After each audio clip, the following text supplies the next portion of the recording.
Sit down.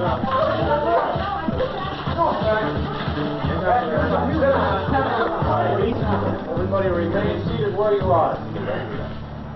Hey man, so you put me on?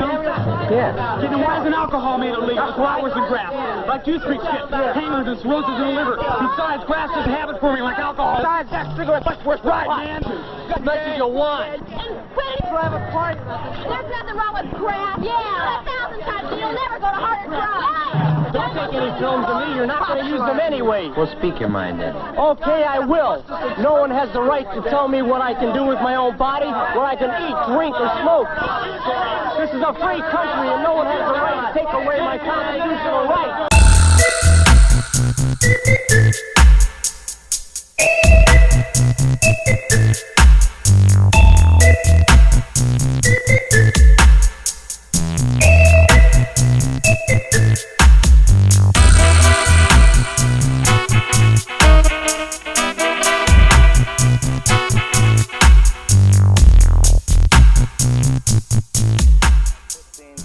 Guidance is internal. 12, 11, 10, 9. Ignition sequence start. 6, 5, 4, 3, 2, 1, 0. All engine running.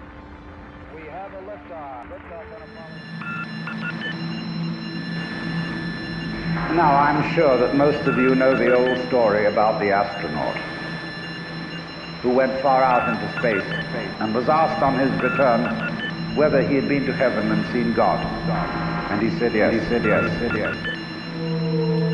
Greetings, ladies, gentlemen, non-binaries, and sentient artificial intelligence. Join us on this journey to find the others. Because no matter where we find ourselves in this multiverse, the act of existing is all too familiar. Guys? Anybody out there? Hello? The mushroom has a tremendous problem-solving ability. Herb is a plant.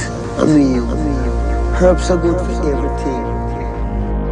As we look across this great expanse and stare at the stars, we can't help but be reminded these lights, though we're seeing them all at the same time, happen across a multi-billion-year delta. Some of those fires burned millions of years ago, some billions, but all of them happened so we could experience them in this one singular moment. They called us scouts. They called us seekers. They called us Hoosier. But we were destined to question everything.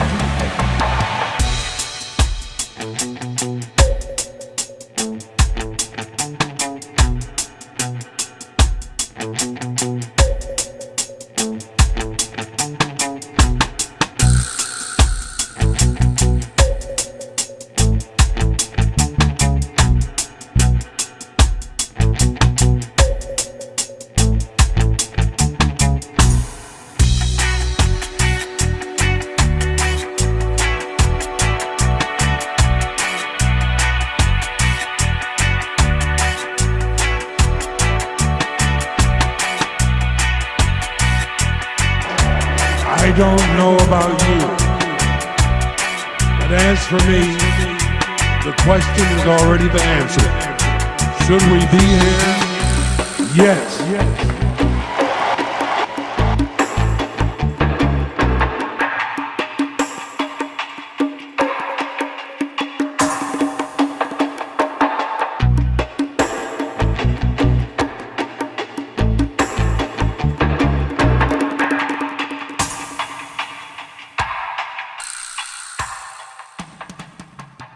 It's the Hoosier Sophisticate Show.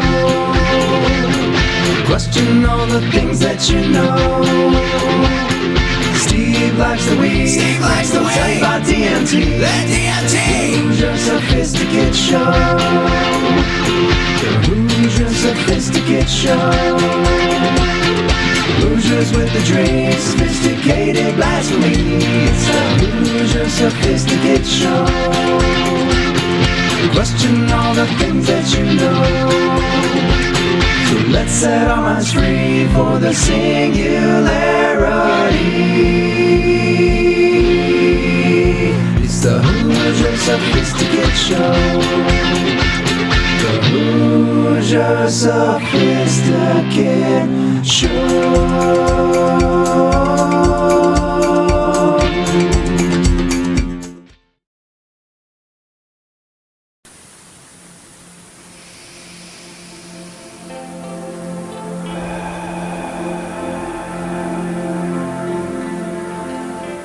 Good morning, friends. Join us and start your day with a gentle meditation from Hoosier Sophisticate. Let us all remember, we are only as good as our last breath.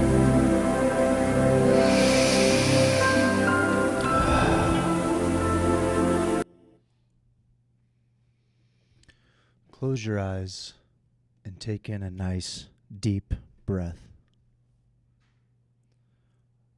Allow your tummy to fill up like a balloon and exhale slowly. Do this 5 times to really relax your whole body completely.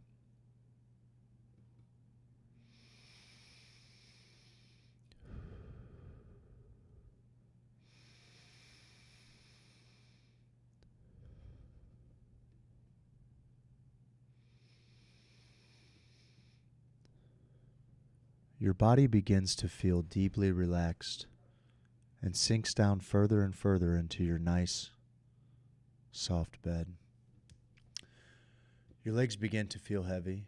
Your arms begin to feel heavy and relaxed. You enjoy every moment as your body continues to relax with each word I say. Now, as you relax, imagine you're a beautiful butterfly fluttering high in the sky. You see the lovely green valley below you with lots of colorful flowers, just waiting for you to enjoy. You feel the wind blow against your delicate wings. As the wind touches you, it gently blows away any worries, any stress you feel. Feel how wonderful it feels to be so free. Your mind is clear and calm. You've left any worries far behind now. You are completely peaceful. You are beautiful as you allow your true happiness to shine through. The sun touches your body and warms you.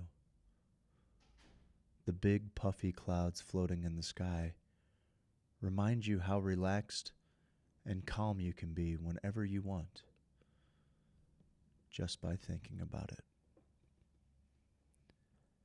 The earth is a patchwork of color, and you enjoy each moment here, gliding along, feeling so joyful and peaceful. You spread your wings far and stretch. It feels so good. Your body is calm, your mind peaceful. You are ready for a wonderful, peaceful day ahead of you. Take in a deep breath now and exhale slowly. When you are ready, give your body a big stretch.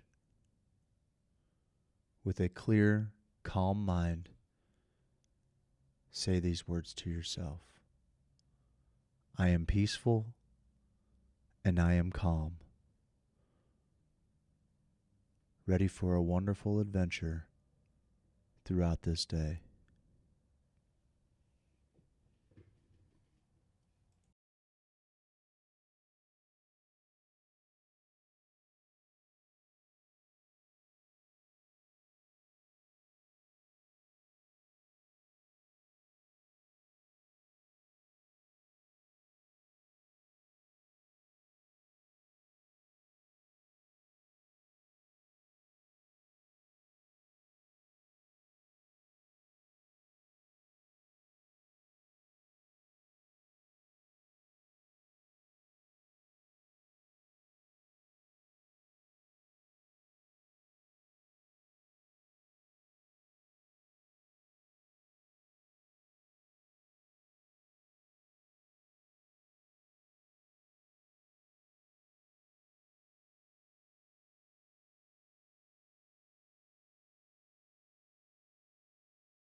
your morning motivation. You can't do anything. Steve's not here. He's sick. Just kidding. He's wrong. I am here. Right here. Gosh darn a second, bud. We're not on this segment yet. Oh, you silly, simple bastard. The transition is over. Give me a break, pal. Steve's not here. He's sick. Just kidding. I'm right here, right now, in the flesh, in your flesh. Hold on. Let me type in this password real quick. Hold on. Craig's got a bunch of papers. Look at that big old set of papers he's got there. I always have the biggest papers.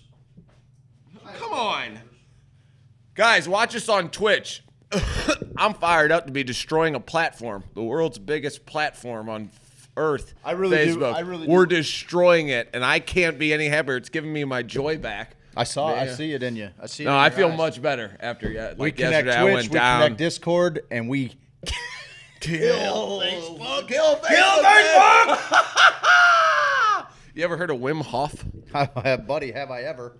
Well, have you ever heard of the study where he trains 12 people and they inject them with endotoxins, and all of them stay perfectly well? Okay. Yes. Isn't that nuts? Yeah. You know what else is nuts? When they hooked him up to car batteries to his nipples. No, that was me yesterday. Yeah, that's right. Sorry. I can't help it. There's no going back. My nipples are wrecked. God. Sorry. Good analogy, though. Yeah, for sure. Thank you. Solid analogy. Thank you. Well, Steve, I don't want to step on your morning motivation, but what I do remember talking about Teach me. Wim Hof was that these doctors said, "Hey, fella, you're full of shit." Yep. Okay? And they hooked up all kinds of little doodads and whatchamacallits. Yeah. And they injected him with like fucking flu virus and stuff. I know. You know what he did? He beat it. He breathed it right out of him. Yep. Out of him. I know. He controlled his temperature. They said, we're not buying it. So here's a little surprise thing for you at the symposium. Give me that hand, boy, is what they said to him. He's like, I am a grown man. You know how he talks. He's got all the energy too. He talks like he wants to yell, and he's got a rhythm. Like I like him on Aubrey Marcus. He was on there recently. Yes, that's what I was listening to. So he's on Aubrey Marcus talking about all this Joe jabbing around. He's Joe jabbing, jib jabbing around, and he's talking about all these things. And I'm like, what? How? What? How? And they tell him, they go, hey, bud, your hand's all cold. Stick it up here. And we got a big 4-meter screen that everyone's going to watch this on.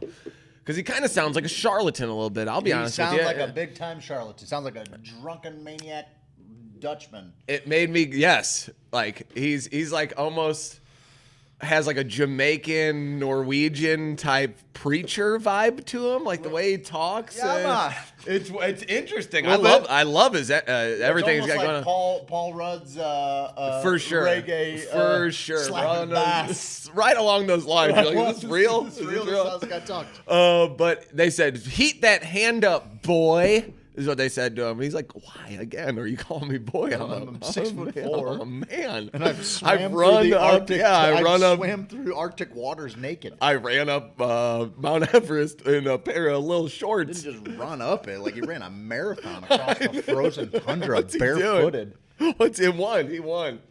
Beat all the guys in shoes. He's a man. So what he does is he heats up this hand.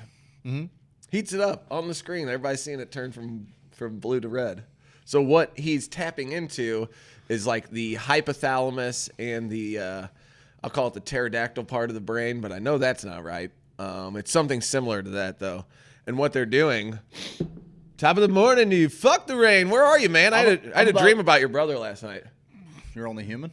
I know. He was jib-jabbing on the computer. He was like, doop, dop, doop, doop, doop. Scotty, it's raining. Come on by. Come on by, man. Come on, get by. So he's jib-jabbing away on the computer, and I came up behind him, and I thought it was you. And I'm like, dude, what are you doing? What are you doing? There. Like, you know, you're just kind of clicking around like you didn't know what was going on, but he kind of knew. And I'm like, this moron, he's got this figured out. What's he doing? Jib-jabbing around there.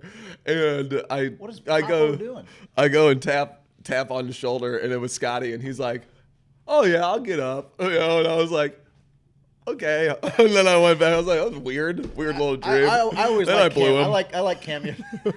I like cameos in my dream. Yeah, it was a quick cameo. He was out. He was dream. click-clacking on the computer, and he was out. So he warms up his hand. He's telling all of us and all of you right now that you have control over the parts of your body that science says you have no control over. It is a fact among body scientists that you can't control certain parts of your brain. And along comes this guy in a little pair of cut-off shorts and icicles hanging off his toes. And he goes, oh, yeah, I think I can. I think I might be able to control the parts of the brain that you say This was all no one by can his control. wife committing suicide. Like he had a bunch of tragedy. Oh, really? Is that what led started into it? This whole thing. The Iceman? Yeah, he was. She was killed with an ice pick and No, buried she, underneath she water, said, my icy husband water. Won't stop running around the snow naked. I can't do it anymore. I can't take it anymore. Okay, that's awful. That's joke. bad. That's bad. I'm sorry. We're I'm gonna just get people good. to tune out before we crush them with this breaking news. Get dude. on Twitch. Everybody's on Twitch this morning. Woo, Yep. woo, woo, woo, woo. The rain does have me Dude, dragging. I got like 2 days of rain in me before I'm like, I actually was thinking about it this morning. I get why people in Seattle and London are just miserable cunts. I can't. London was all right. You know, give me some torrential downpour with some warm weather. Do that for like a hot second. Sure. I don't know. Then get on. I like the jury because you know what? I got a question. Have you ever seen the rain? All you gotta do is look outside sometime this week. Coming down, lonely day. What does he say at the end of that? Coming down a sunny day, lonely way, someday. So he's changing shit in his body. He can't. That people say it can't be done. And his next deal is he wants to tap into the part of the reptilian brain. The brain stem is, he said, was the most like primitive part of the brain, and there's a part above that to where you can activate opioid receptors and cannabinoid receptors. So he's trying to tap into that to see if he can start releasing cannabinoids and opioids, I guess. Is that the endo opioids? Is that a thing that we have? I don't know if that's a thing. We have opioid receptors. Receptors, We yeah. have endo opioid. I don't know. I was wondering that myself. I'm not a scientist, Steve. You're not? Nope. That's why you're on this show. I know. You lied on your resume. Much bud. like all of my other jobs, I don't do them.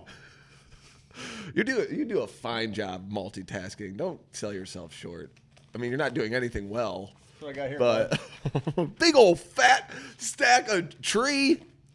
You killed a tree. Oh, I haven't pulled up the digital copy, but fuck the trees. Yeah, I could have read this all online. So, guys, you can control parts of your brain that you didn't think you could, and you can get out there and kick assholes. And all it takes, Steve, is just to stop being a pussy. Just get out in front of it. I know. Tell your cells who's the boss. I know.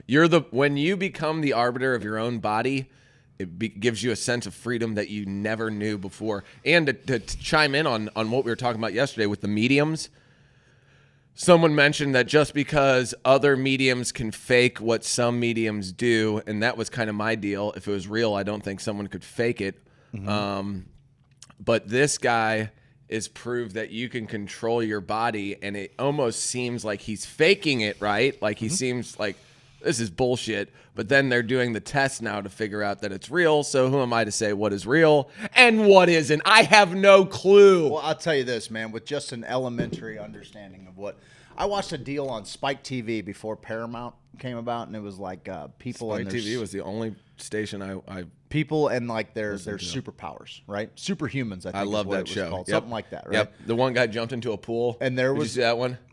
He jumped into a kiddie pool from like high dive. Yeah, from a high dive, which is amazing. You have to like spread you have to like hit low and then land on your chest and like roll out of instantly. it. Like and if it'll your kill timing you. is a split second off, It'll you're dead. kill you. You're dead. He died. Rest in peace, that guy on the show. Jumping one too many kiddie pools. I watched a deal on this Iceman guy, right? And that's Wim Hof, right? It was. And I was watching, I was like, this is amazing.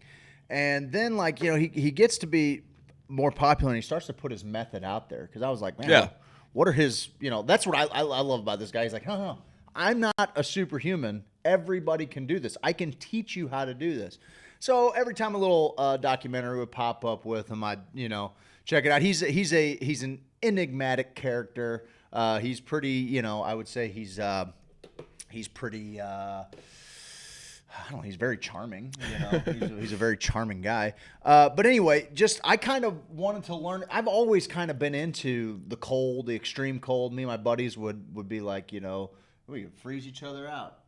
Oh yeah, we would do that all the time. Play freeze out. One time I played burnout with my stepbrother, and our buttholes sweated all over my sister's car. Gross. So when we got out, she's like, "You guys are driving my car to Florida in the Georgia heat, and you guys played burnout." And my stepbrother's sweaty chode debris is left on her seat. Gross. Okay, listen. I want to, while we got some people watching before they tune out. We don't have people watching. Steve, there's been just a white paper. A white paper. Is that right? We're going to get back to this because I want to talk about Wim Hof for a second more, but I should let everybody know that there was a paper drop today for the public. It's going to be circulating in newspapers. It's going to be dropping it. It's going to be circulating around, and it basically documents kind of all of the ins and outs of the Missouri medical marijuana licensing process. So a lot of people going down, huh? I don't know who's going down from it, but it is a rather it's a rather thorough look at everybody and all parties involved. And I don't know that there was anything damning in it. I don't know. I read it, a couple days ago, and the rough draft is a little different from the final copy. Maybe some stuff was put in there. There are some things that are very troubling, and actually some things that people in the Missouri marijuana scene would be pretty interested to maybe know.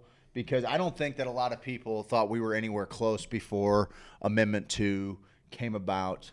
But apparently there was quite a bit of there was a pretty all-encompassing bill that was purported to the House and the Senate that was pretty was only met opposition, was killed basically by someone who was pretty closely related to the Show Me Cannabis. Maybe at the time, they killed one measure, so their measure to get through. Essentially, that sounds like a bunch. Who was it? Well, and apparently, it's all in here. What's his name? Who is it? He works for Clover now.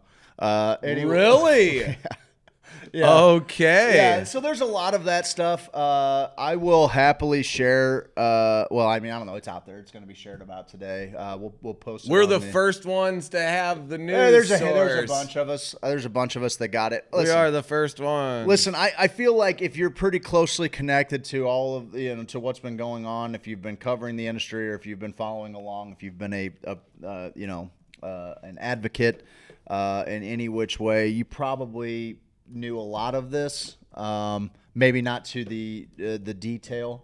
What to me is the most interesting thing that kind of comes of it is how connected across the country all of these consulting firms and licensing scorers, and I mean it's a pretty. It would be hard to argue that all of this was done in good faith. It would be very hard to argue. It would be very, very hard to argue that all of this was done in good faith. People that we know, people that we care deeply about are named in this report. Really? Yeah. In a bad light? No. I mean, but it touches on a lot of people. Is Jason in there? No, he's not. No. He's gonna be when I made that joke, no. I made a joke and said he was in it. Got him.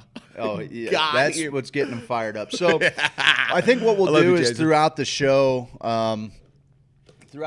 we will kind of we'll run through this thing a little bit. It's thorough. It's about 150 something pages. What's your prediction? Will anything happen? Going back to, I don't think that this paper is going to make a big difference as far as anything happening, but it does show how much control maybe the Bush family has had, which no big surprise to anybody. Yeah, the guy there, hunts at Grant's Farm. He kind of does what he well, wants. he definitely holds fundraisers for Steve Stanger at Grant's Farm to gain maybe some political favor from Missouri medical marijuana. Well, he's only in the rec market. He's not even medical.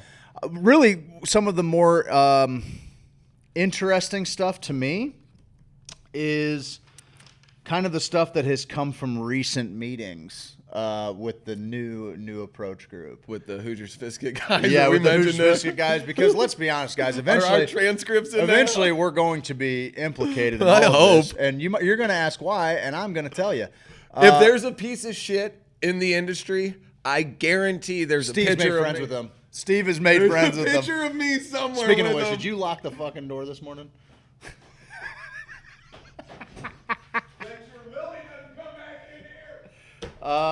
Guys, I went through this. I was really combing it for the good stuff. I ate shit coming in here. Did you? Yeah.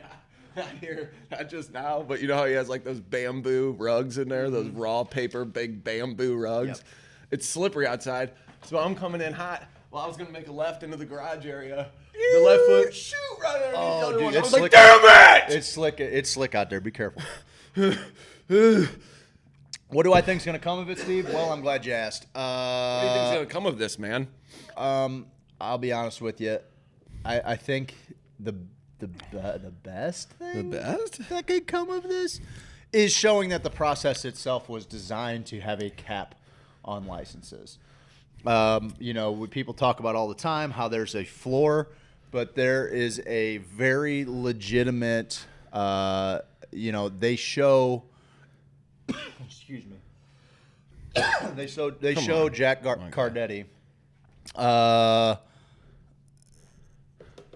They show him pretty explicitly saying that while we need to pass medical marijuana, Missourians don't want a pot shop on every corner. This is the guy that was running New Approach. What the fuck does he know about anything what we want in South City? I grew up with a fucking bar on every corner, and I loved it. Payday loans and a liquor store, too. Oh, dude, that place right there across from Monsanto, River to Pear, that says Pawn, Lotto, and jewelry.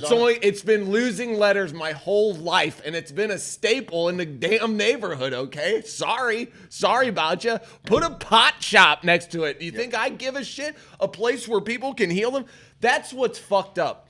All the higher-ups saw medical marijuana and thought, which I had a similar thought from the very beginning, is, oh, that's just bullshit. That's just so people can smoke weed. That's what we're going to do. So it'll be the first to market. We're going to figure this out so that we've already seen it work in other states. Now I'm going to do this here at home in Missouri. And here's what we do. We're going to go ahead and we're going to get businesses and make sure we get paid when this is ultimately a medicine. I have no problem with all of this, really. I do.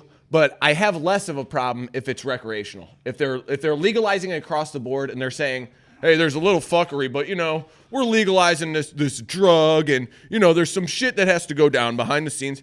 But this is not that. We're at a moment where it's still considered medicine. So I'd like to see some fucking heads roll, some people burn, some careers be destroyed because of this. I wouldn't mind seeing that, because I guarantee if a person in the private sector with no connections at all, they get caught with weed 5 or 6 years ago, their life could be ruined. We've seen it. It has been ruined. So these people play above the law, they play above the rules, and they think they can get away with it, and it sounds like they probably will. Yeah. That's where we come in and we say, hey, guess what? Cassville Dispensary's opening up today. Yeah, they are. They're selling $48 eighths. Better. And that's not on the dispensaries. That is not on the, let me say it again. The price right now is not on the dispensaries. It is the cultivators fisting people like an Egyptian foot. What is that? What you are? Egyptian? Your feet? What were they? Yeah, mine were Egyptian. Egyptian foot fist right in the heinies of all the people who tried to get licenses and all. What I'm pissed off about is that the people who wanted licenses weren't allowed to get licenses because of all this bullshit, and now we have all these other things going on. But I don't want to blame the dispensaries for the prices right now. Everyone thinks the dispensaries are going to, we're going to make money hand over foot, and we're going to be millionaires and billionaires. Look at those suits, man. Those suits. And I've been caught up in that shit, too. I'm learning how this all works. I'm fucking new. Somebody said, don't be so brand new to somebody the other day. And I was like, oh, God, that kind of hurt. Like, for me, when you see, don't be so brand new. Is that a new thing? It's kind of a great, isn't it? Kind of a great thing. It was something where, it was maybe a political post, and someone was like, well, the Republicans tried to do this before. One of those things where you say anything, you say it's hot outside, and be like, well, it's not as hot as it was before. It's actually colder than, okay, asshole, I get it. But the person responded with, God, you don't have to be so brand new. Yeah. And I was like, why does that hurt so bad? Why? I love little digs like that where you're like, oh. Yeah, why does that sting? Yeah. So the dispensaries are not in charge of prices right now. They're giving their shit away. Some dispensary owners don't think they'll even turn a profit for 3, 4, 5, 6, 7, 8, 9, 10 years. Mm-hmm. No, maybe more like 3 to 5, 3 to 6, right in that area. Sure. This is medicine right now, though. And first and foremost, we need to support the people. That's why I gave her a shout out today. It seems like Dr. Lisa Roark, she's been awesome. There since the beginning. And when she's a patient. When I said, is there a doctor who's willing to talk to people about cannabis? Her name came up over and over and over and over and over and over and over. When we were still preparing for the Grow Trade Fest, I had a great little conversation. Yeah, they're like, Craig, interview her. Because Steve won't do it. Steve doesn't want to talk to any of these suits making money in the industry, man. Dr. Lisa is the suit. Yeah, she's a suit. I think, too, I'm not 100% sure which cultivator they're using, but I think it was I think it was C4. As far as the difference in price, what I can tell you, and this is just basically from information that we've gathered from other dispensaries that had bids in with Archimedes. Archimedes was originally at like 1,800 pounds wholesale to all of these. 1,750. Some people got. Yeah. So, and then at the last minute, reneged on the deal and. I think ended up selling them for closer to $4,000 a pound. Yeah, well, more. And more. So, I've heard more. So a premium was paid by the InBliss people, and then we talked about this on the show a little bit. Like you can't put a price on that advertising. Oh, how hard it is to advertise in this game to be the first person to the first dispensary. Totally, you can't open. pay for it. No one's going to care about $2,000 a pound because nobody else is going to care. Yeah. Yep. 100%. Nobody cares about the other ones. Which you can see that from social media on trash platforms like Facebook. Watch us on Twitch. Yep. Get on our Discord server and Patreon. Garbage. Those are our 3 babies. We're going to take care of those 3 babies. I know we told you about Periscope. I thought Periscope was the only way to listen in the background without having to have your phone. Twitch is actually Twitch. You can do the same thing. Twitch is the play. I was wrong. I think you can't pay for that type of advertising. And now that we see with the fucking mold thing, because I was all fired up about that, I'm like, oh, fucking, we get legal medicine.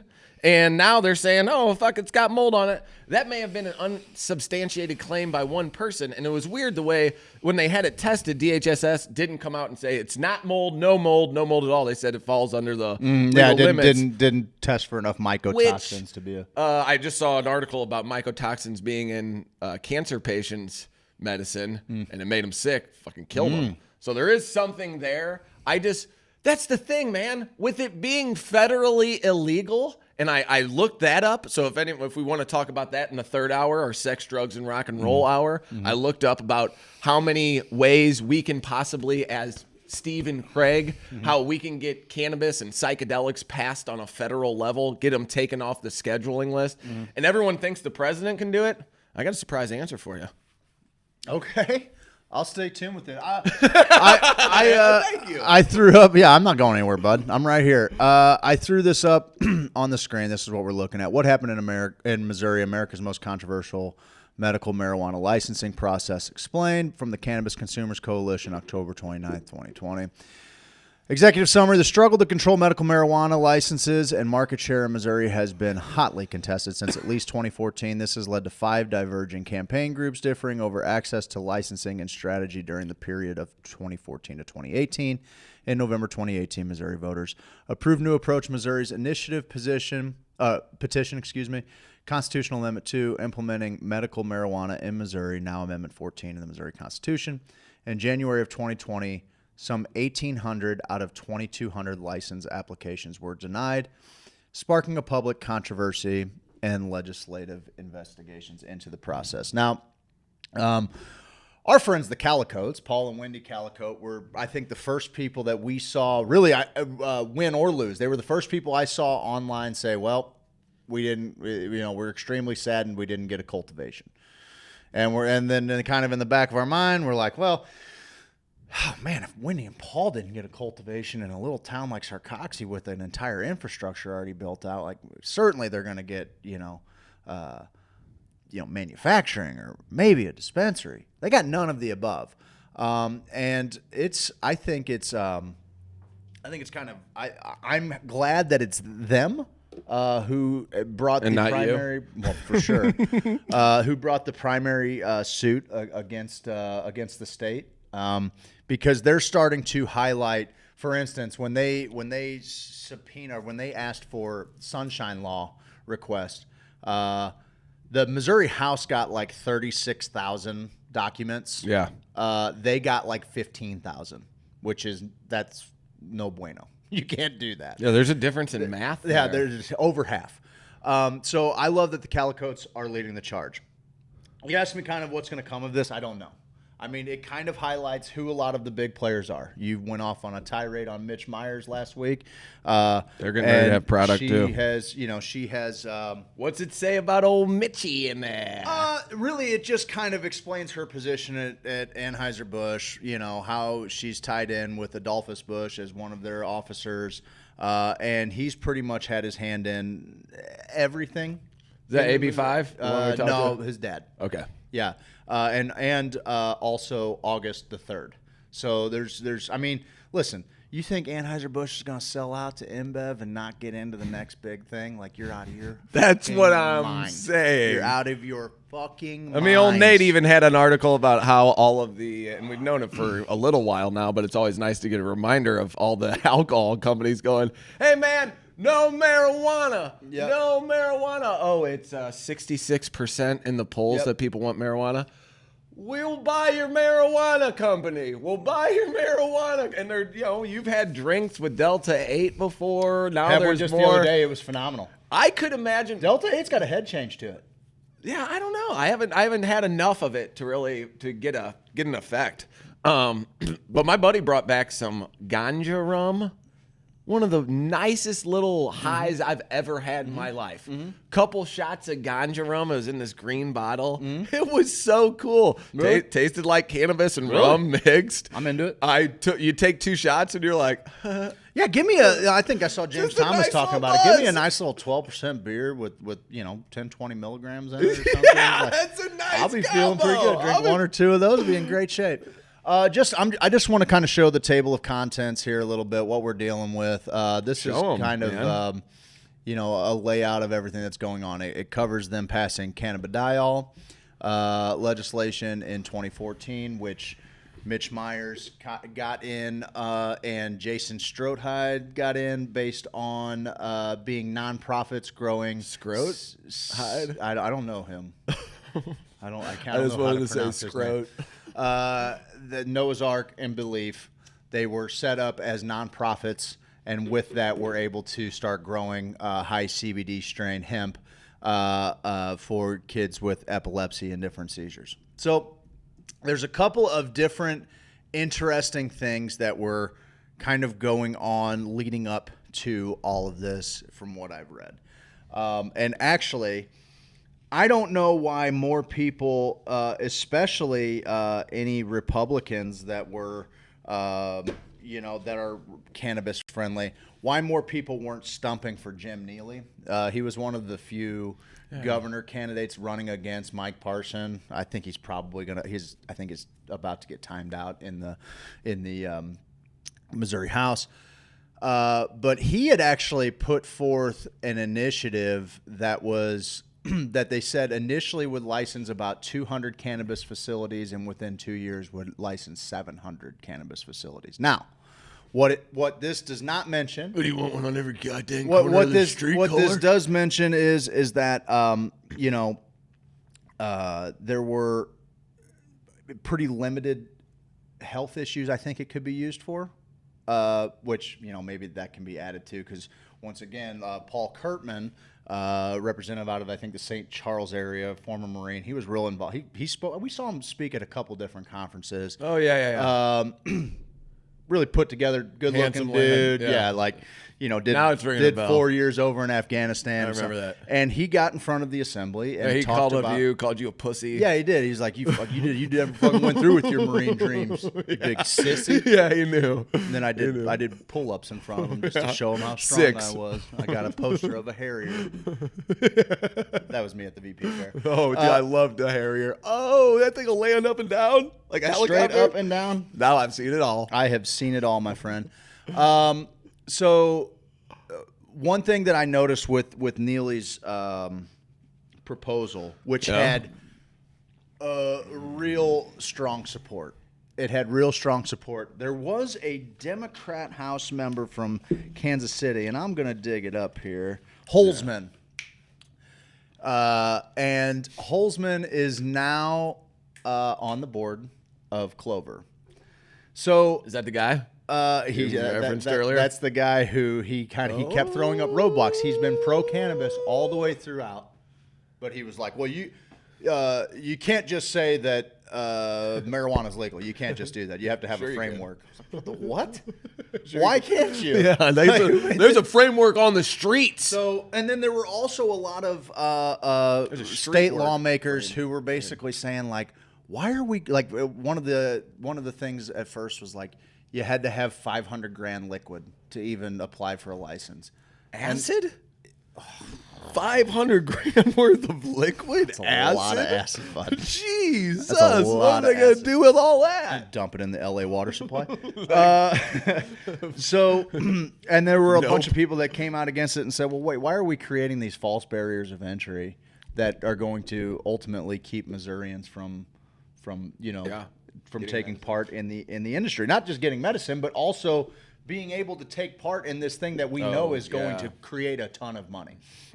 So jobs. So one of the things with New Approach, and it gave them kind of a fallback, was that, and there are, I encourage everybody to read this report. Do you have it up on our Twitch? I will put it up on our Twitch. Put it on our Discord. I'll put it on the Discord too. I'll do it right now if you want me to. Matter of fact, I'll kick it up. Okay, you gonna put it up on the cord? I'm gonna go over here. I'm just gonna talk to him for a second. You gonna throw it on the Discord? I'm gonna throw it on the Discord, bud.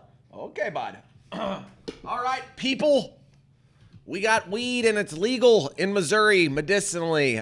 This is why I would like to focus some efforts on the recreational bill as well, because I think people will eventually get more licenses. We have a time coming up soon where the licenses, the people who were awarded licenses, if they haven't received their commencement by January 1st or 2nd, you're gone. And I don't know. I don't know if COVID, maybe they're going to get an extension on that. I didn't even heard anything about that going on with any of that, but there's going to be some licenses that are up, and I don't know where that puts some people on the timeline. I've been following some other dispensaries. I'm actually kind of a fan of these guys. I don't know them that well yet, but listen, I'm not. Probably shouldn't give you my. I'll pimp things that I love. Okay, I'll pimp things that I love. Those guys seem pretty good so far. You know what I mean? I like the cut of their jib. They've gone through some shit, and I think they're in it for patients. Just like I think Dr. Lisa Roark is the same way. I love the Volner brothers. I love John Hunt. And also the Volner brothers. Forget John Hunt. John Hunt's in there. Then that's money for me. John Hunt, I've seen him from the beginning, and if I could have listened to anyone from the beginning of this, I would have talked more to John Hunt, just people that have been through it in other states and seen it. Because also Craig was saying, Craig, I believe you're saying in this document that it says how much bullshit the scoring system is, it's kind of a racket that goes from state to state, waits for this stuff to get legalized, kind of figures it out. Is it not that? Because I tried that password earlier too. Okay. And so I know there's some things in there. Craig's going to throw it up on our Discord server If you're not on Discord yet, it's a better version of Facebook. We won't be censored. You need to add me as a damn admin so I can start adding some channels on there. Popo, I will, bud. Popo, go ahead and add that on there. Craig's gonna add me as an admin. We're gonna get it all flowing, popping, goozing, and all over that thing. And what? Can't put anything over 8 megs in. Over 8 megs. I'll tell you what. I'll make an attachment and zip it. Maybe zip the file. I don't. Does that mean things like if you can zip something down? Someone help me. Zip it. I don't know. I'll zip it. I'll get it up. We'll do it at the break, okay, guys? We're doing it on. We're 2 guys following our dreams, okay? It's hard on a pimp out here, man. I do like how Seth put that post on where he said because I've been kind of much more limited on Facebook. Yeah, it's awful. I am going to do much more on Discord, Patreon, and start They're better platforms. They're better platforms. Yeah, I just everyone's doing it, so you got to do it, Steve. If you read all the articles about how you build this, bud, you get on Facebook and you do your lives. I'm just tired of following all that advice. Yep. I want to be some sort of lead my own way, venture out on our own path where we're doing something a little different. That shit gets me off, a little exploration. Because right now we're fucking done with exploring. Unless me and you get a deep sea vessel, something that's going to go down to the crevices of the ocean, we're not exploring anything. Maybe, what do we go to the Arctic? Let our boat get trapped in the ice?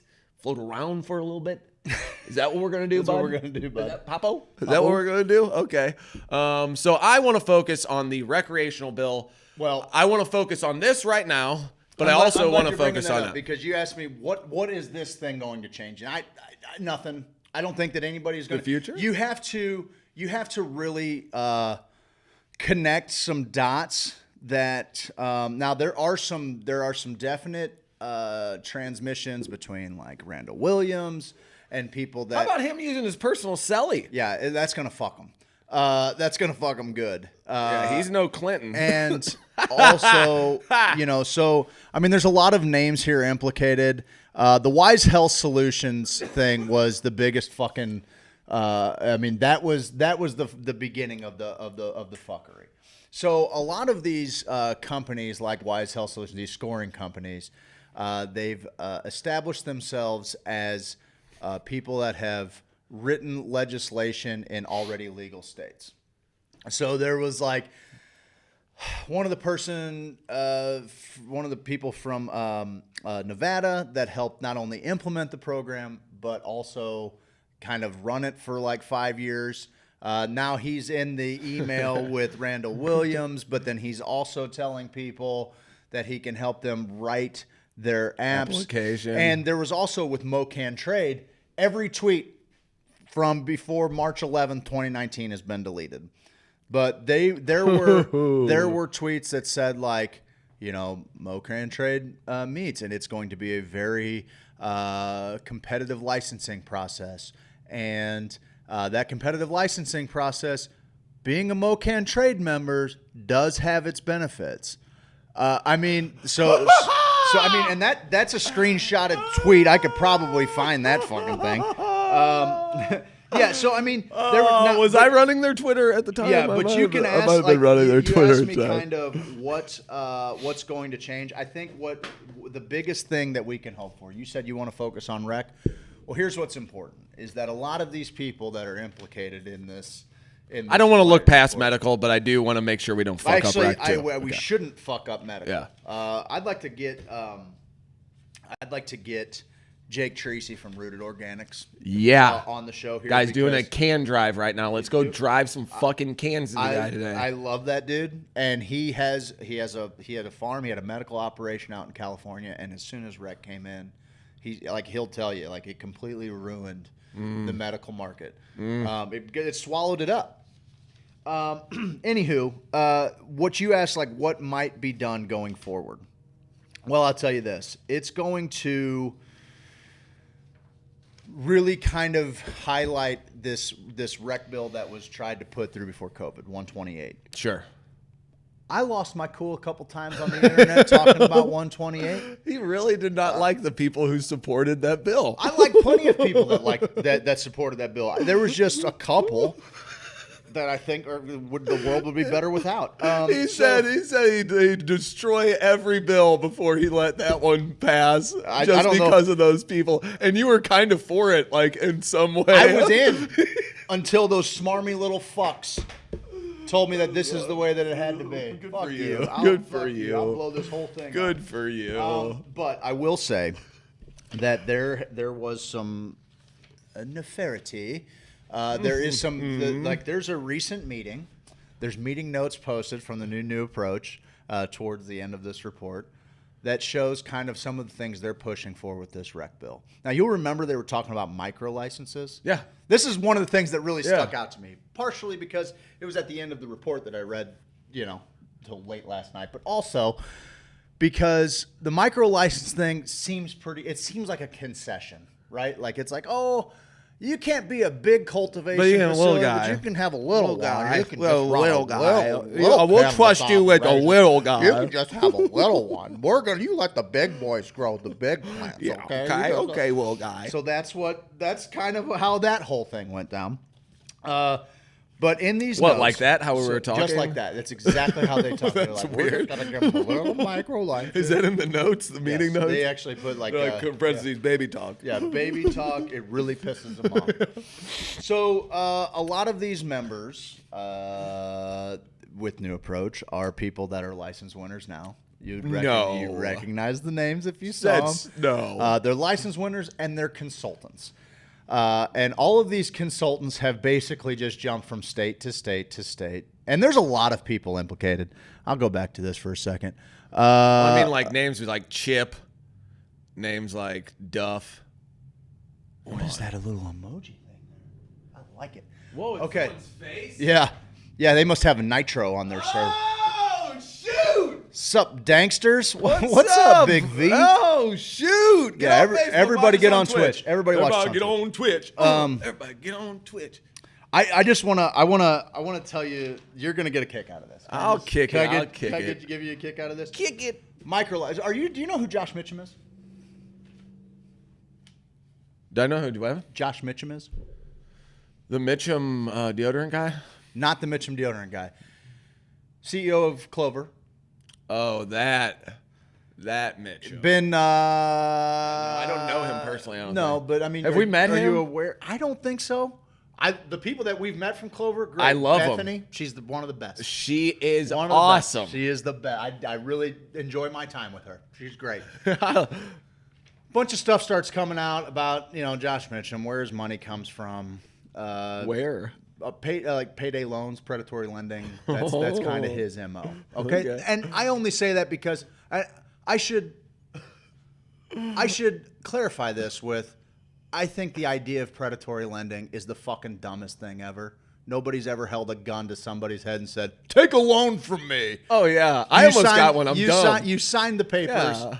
Pay your fucking You're bill. dumb. Yeah. Anyway, it's like rent to own places. That's not going to be popular. I'm gonna get this TV. That's not going to be popular with anybody. Oh, I think we're on the level now. But that's kind of where I'm at. Like the whole idea of predatory lending to me is fucking. Oh, so you're just going to forfeit all of your agency and what you did to participate in that voluntary transaction? That's dumb. The fuck out of here. The real problem is opportunity for people. If we had more opportunity for people, those places like that wouldn't exist.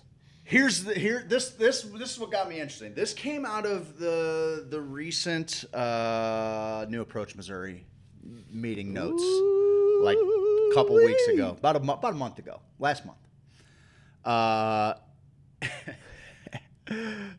Josh Mitchum puts forth a motion, which means he's like, he's like, hey, I got an idea for this new micro license program. Okay, this is what he does. He raises, guys, I got a great idea for the new micro license program. And everybody's like, oh, okay, Josh, let's hear it. What is it? Well, I thought you'd never ask. So what I think we should do is we should take 25% of the yearly renewal fees for license holders. So I believe, and it's somewhere here in the report, I will double check. The fuck is a renewal fee? Anybody in the cannabis industry has to pay the state every year to participate in it. I think cultivation's $20,000. I think manufacturing's $10,000. I think how about they suck their fat hairy ball sacks? For real. Yeah. They want to collect on just every year, just because. You want to keep your license? 20 G's if you're cultivation, 10 if you're manufacturing. Why? Maybe it's 75 manufacturing and 5 if you're a dispensary. Well, let's end that Let me run today. it back. 10 cultivation, 75 and 5. It's a lot of money. It's 5 figures. That's too much. It's 5 figures. That's too much. This is what Josh Mitchum, CEO of Clover, also predatory lender, quote unquote. He puts forth a motion to make 25% of the current yearly renewal fees on license holder to put towards low interest loans for micro licensees, because you can't go into a bank and get loans. Gotcha. So he he's going wants to create a predatory lending he's going thing to inside create, the cannabis This guy's going to industry. create a loan program. Not bad. With the money that he and everybody else is already paying into the state to participate in this state deal. It's fine on the surface if you kind of ignore everything that guy is and what he's done. Whatever, neither here nor there. They say this is going to put around $1.1 million into low interest loans for micro license holders in year one. And it should grow as people pay back the loans. That's typically how loans work. That's why people get into the loan business. This would be through the amendment itself. Now, it would appear that Nate Ruby, I don't know who that is, but he seconded the motion. I just wanted to put that out. Mrs. Stephen Ruby, It's I then don't know unanimous. what you do to the motion me. passes. Problem is, there is with this new approach, there is the industry. What do they call it? The industry. Let me look here. Subcommittee, the industry subcommittee, and then there's also the advocate subcommittee. So there are people who are saying this is what would be best for the business, and then there are other people who are like, hey, look, that's fine, but we've got like social issues attached to this, and we also have to keep patients in mind. So the industry subcommittee wants to see how advocates feel about 25% of the current yearly renewal fees on license holders to put towards low interest loans. This would be around $1.1 million in low interest loans for micro license holders in year one and grow as micro licensees pay back the loans. This would be through the amendment itself. This would be in exchange. This is the kicker. You're going to love this. Okay. In exchange for us being able to loan you some money to get into the business, micro licenses would not have the ability to sell their weed at retail. Why not? Why would you say, hey, fuck you, you don't get to be in the business at the same level I do. We're going to let you pretend you're in the business, but then you're also not going to be able to sell your weed at retail. What do you guys sell it at? Wholesale to dispensaries or to manufacturers or... Oh, so they're saying you can't sell it to people? You couldn't be a dispensary with a micro license and sell your own product. I don't think. You're just a pawn for the people that you're just borrowing money so you can grow them cannabis. Okay. So cool. Sounds good. Where do we sign up?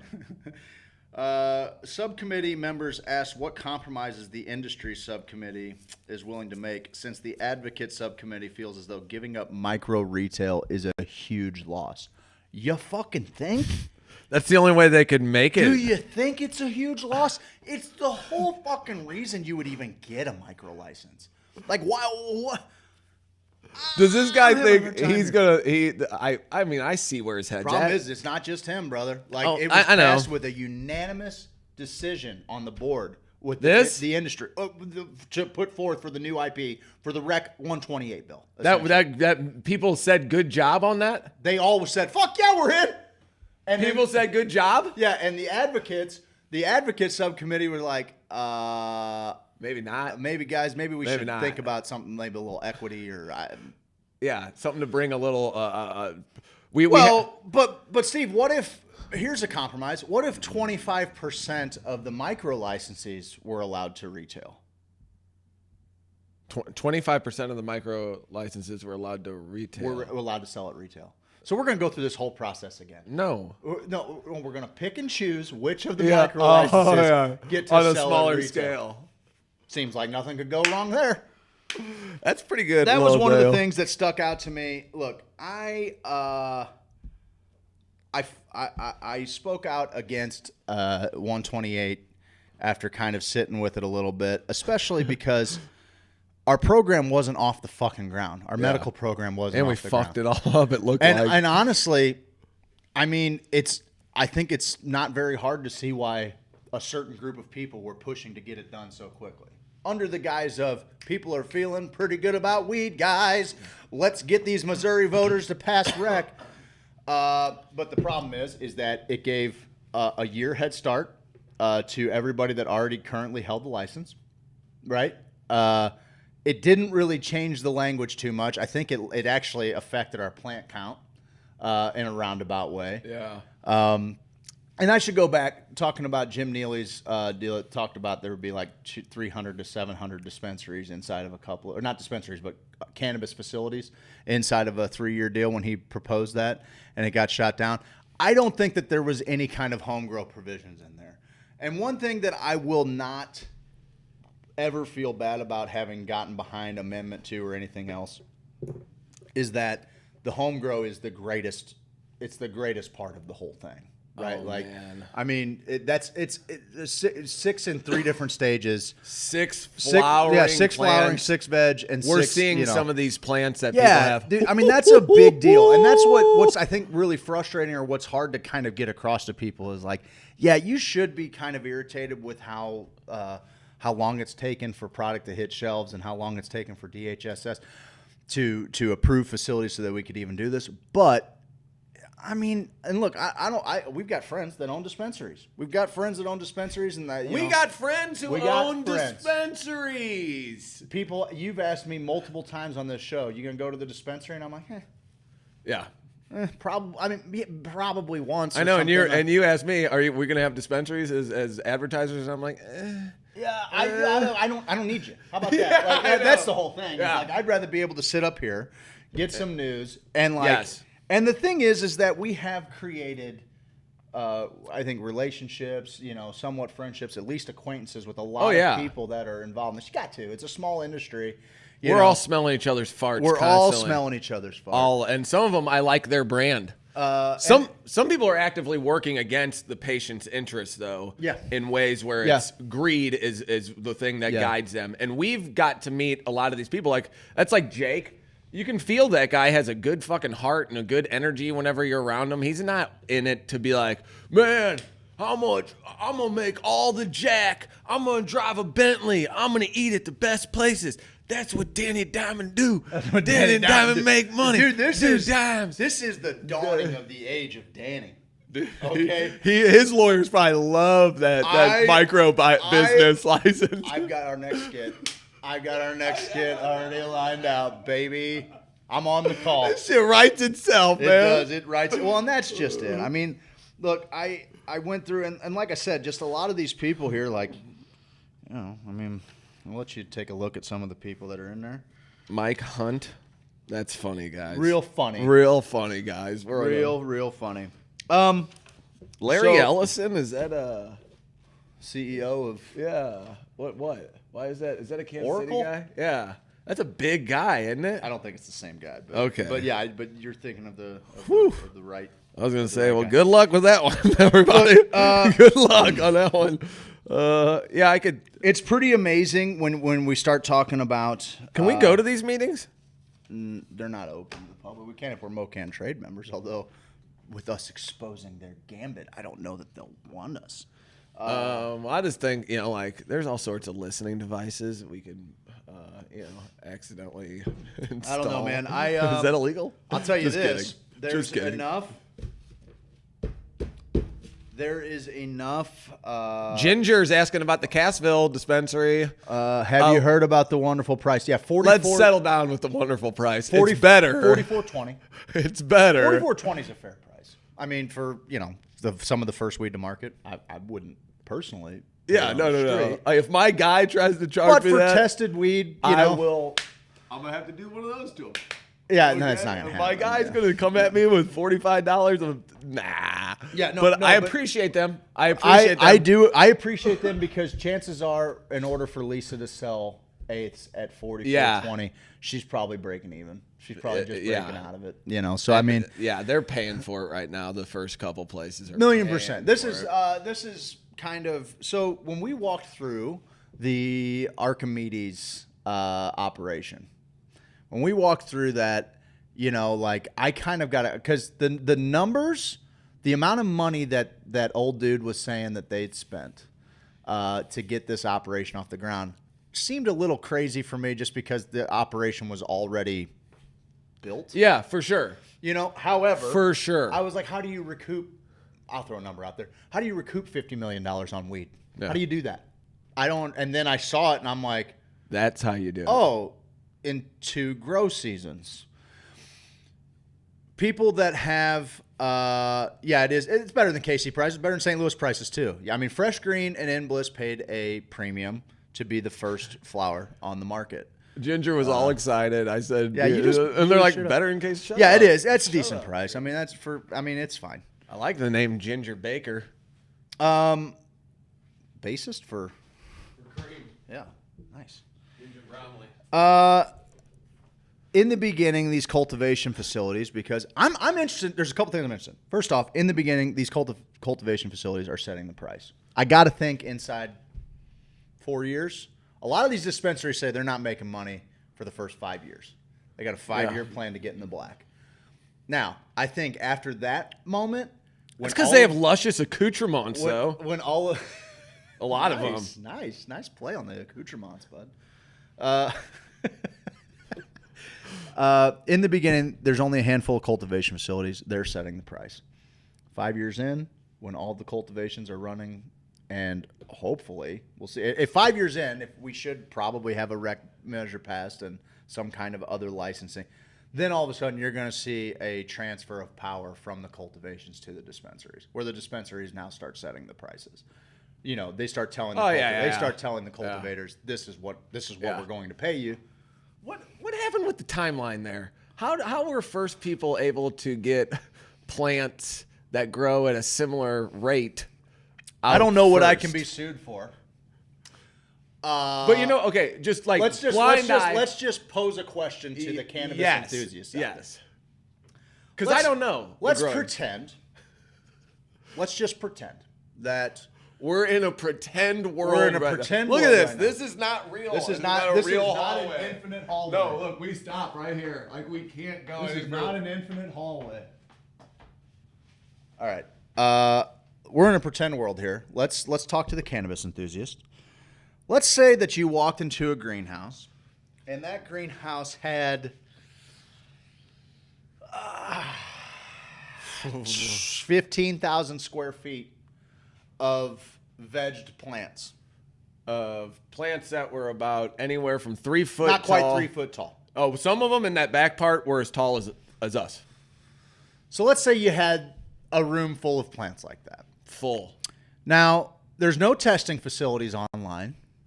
And you can't really, and I don't know, cannabis scientists, please, we're trying to figure out correct a me. timeline. I'm trying to figure this out here. When can I start testing a plant to figure out how hot it is for THC? Because there's about 20,000 square feet of hemp canopy. Yeah.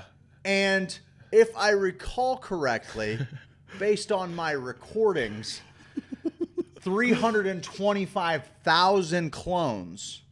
Yeah. Ish? Something insane or like 375,000? I went with the lower number. Yeah, I thought it would be more reasonable. Well, it was all unbelievable to me. It was I don't know. Fields of I don't know. What I'm saying is there a way to maybe, I don't know, quote unquote, flip a crop from hemp to cannabis by the time it's ready to be tested? Let's just say. Good question. Let's just say. And It'll test hot. When can you test it, though? Yeah. Do you have to test it when, I understand what when you're saying. the buds are cured? Do you test and it when done? it's buds? can you cut off a piece of the fucking branch? Don't ever cut off the branches, bud. Yeah. Can you test the leaf? Can I test the leaf? Can you test what? It'll test hot. But here's my question as well. In Missouri, we had one team, and now we're seeing two. That this is a plant that has a cycle that's pretty similar. I know they vary in 4 facilities online now. Yeah. So maybe it's close enough to where one didn't have too much of a head start. But they had a head start. Is there a way to manipulate it, or how would one place be able to bring it to market faster? Did they have their shit together at the beginning maybe quicker? Is that possibly the thing? Like they just had things ready? Or was that part of it anyway, that all of these places kind of had to be ready before they got their licenses and all that stuff? That was part of the grading process. You know, when you score somebody, you score a place like that. Oh, this place is built and made for, it's been growing plants forever. That's a pretty high score, I would say, rather than a guy who's just got land where he's gonna build hoop houses. Yeah. Okay, well then we're gonna. Well, I'm really curious to see how that plays out, because I think in a little over a couple of months, as soon as it flowers, but about 2 or 3 weeks in for them to distinguish themselves, I believe. Okay, fine. Let's go back to the fact that we're talking about 300,000 clones. Whatever. I don't know anything. Yeah. You don't know. But the point is, all right, a veg plant that's THC dominant will likely have more THC presence than 3% from its earliest stages. To be honest, I'm almost certain. Don't quote me on that, but I imagine so. Okay. I was thinking that when crystals start showing up, and I mean, would you, if you, let's say you spent $50 million to bring this thing online, would you? Are you running that gamble? Are you running? If I can get away with growing hemp plants, and then my punishment for growing hot hemp plants is destroying the hemp plants, if I'm not mistaken on that, I believe if you're growing hemp underneath the farm bill and it tests hot, you just have to destroy it. It's not like that's correct. Dennis says in Illinois they have to start testing 3 weeks in on their hemp. So okay, fine. Let's imagine that a little bit further down the line. Oh, do you see that second part? You could technically keep supplemental lights going on marijuana genetics to keep them in veg where you can't tell the difference, then flip them to a flower cycle when it's legal. Okay. So you got that. You can keep that in mind. All right. Now you got let's stop talking about it. No, I'm in now. Fuck it. All right. So then, and now this is just straight hearsay, Steve. This is hearsay. Buddy. This is make-believe world. This is all make-believe world. Think about it what you will. Okay? Just think about it what you will. Make your own decision. I'm throwing out hypotheticals. Hypotheticals. I don't know anything. If you had 350,000 clones going in May, came online in September, and we're throwing prices out to dispensaries of around $1,750 a pound, and then asking, what do you think about high CBN flower? I'm not a weed guy. Is that a thing? Hold on, I'm not a weed guy. Is that so? I'm going to throw this out to you, weed people. What does it mean? Oh, but there is gross negligence. What does it mean when a cannabis flower has high CBN counts? I'm asking. I don't know. Maybe somebody can educate us, is all I'm saying. Does anyone have a good grasp of the seed to sale thing as well? Like, what were the seed to sale tracking system this first time around? I still don't quite understand how that works, where you scan the plant and then you scan it into your computer and it gives you an update on everything. It's so weird that we're like, hey, I feel like it's one of those things that they said, if we need to pass this legislation, we need to make people feel safe about it. So we're going to track it from seed to sale. It's like, are you though? Are you really? Because the plant grows different amounts. You know, it's like, I'm going to track all the fucking tomatoes you grow. Well, yeah, some of my plants have like 70 fucking tomatoes on them. Did you go to weed college? Yeah, I fucking wish. wish. As a drop. Damn it, we need to get our drops back. Let's go to break. Okay, real quick. Is it about that time? Oh, fuck. We're way over. Yeah. Oh, fuck. We got so much weed. And I didn't content even get to all my shit. I got weird news coming up, tech news, sports news. I'm posting this from our Discord. I will also post. It's going to be on our website. You can be able to go to HoosierSophisticate.com and read everything. Listen, it's just another cannabinoid like CBD, CBG, THC, etc. Where are you finding high CBN genetics? We don't know that for sure, though. That was just hearsay. This is all hearsay. This is all speculation. Well, some was videotaped. This is all speculation. But there is some hearsay. High CBN genetics, I'm not sure, but I know a way to... I don't know, because I don't know enough of anything. But I believe CBN becomes more prevalent. You see this comment? Yeah. It's a total joke. You can fudge that tracking. Need to get some quotes? James Carlton, State Farm, 314-961-4800. Jameson, call up James Carlton, say, hey, listen, Hoosier Sophisticate said you're the last place I'll ever need to call for insurance. If you do that, I'll come and kiss you on the face. Okay, listen. I'll wait a few days because I'm running hot. I don't know. Jeff, maybe the Kush Coach can help us here. Yeah, I'm sure he could. After that, you know what he can do? He can be done in this town. Thank you. Thank you. Hey, I don't know about the high CBN genetics, but I have heard that maybe it takes... Oh, shit. We got to go to break. Got to talk to the boys. Jack. Guys, on the other side of the break, I want you to see what happens when maybe flowers get older in regards to their CBN profile. Guys, on the other side of the break, we're going to keep covering this thing. I'll talk to you guys later. Hey, what's up?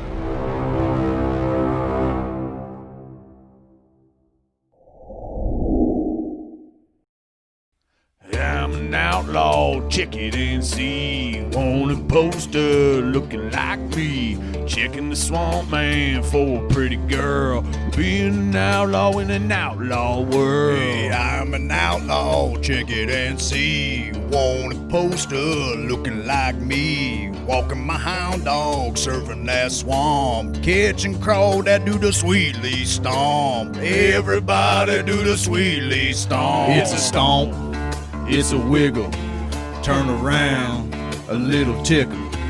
It's a stomp, move your feet, head on down to Sweet Leaf. Head on down to Sweet Leaf. Head on down to Sweet Leaf. Dude, man, get on down to Sweet Leaf Emporium and do that Sweet Leaf stomp, man.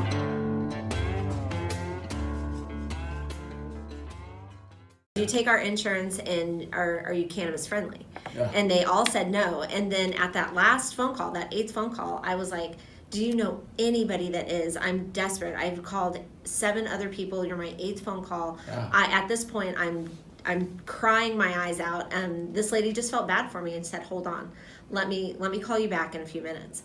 And they called me back and they said that they would take him, but under a certain amount of conditions. And the main condition was that if they felt that cannabis was not working for him, then they would take him from us and put him in and Child Protective Services, and then they would take the other 2 kids too. Oh, because they were both underage. Then and we would be charged with child endangerment. So they'd go to federal prison. Yeah, we would go to federal prison. So we said, bring it on.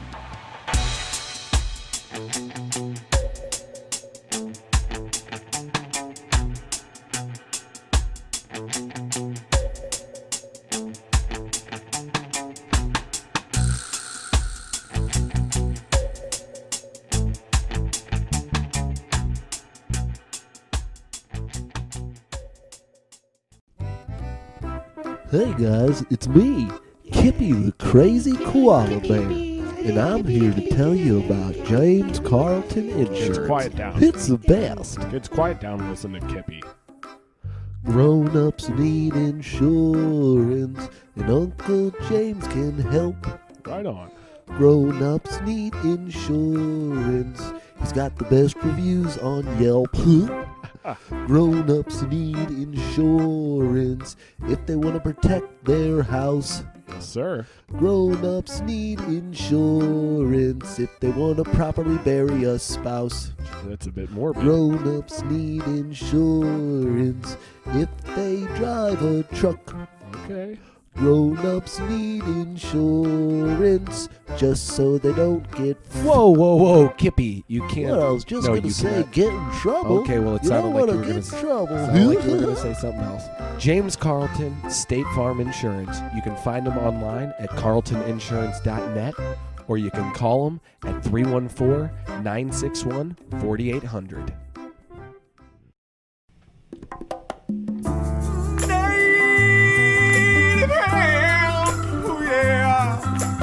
Native hemp inside of me. Native hemp inside of me. Native hemp inside of me. Native hemp inside of me. I got 1,800 milligrams going real good down my throat. When I wake up in the morning and I need a pick-me-up, well, I grab my bottle of native hemp and I splash it on my tongue. Lap, lap, lap. Native hemp inside of me. Native hemp inside of me. Native hemp inside of me. Native hemp inside of me.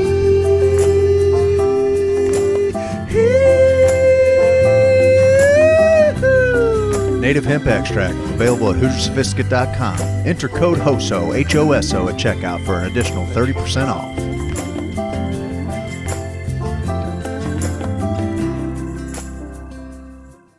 Hare Rama, Hare Rama, Rama Rama, Hare Hare.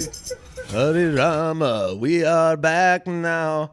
Yeah, 53 minutes ago, UMG accepted your dispute, and released a claim on a video from 1022.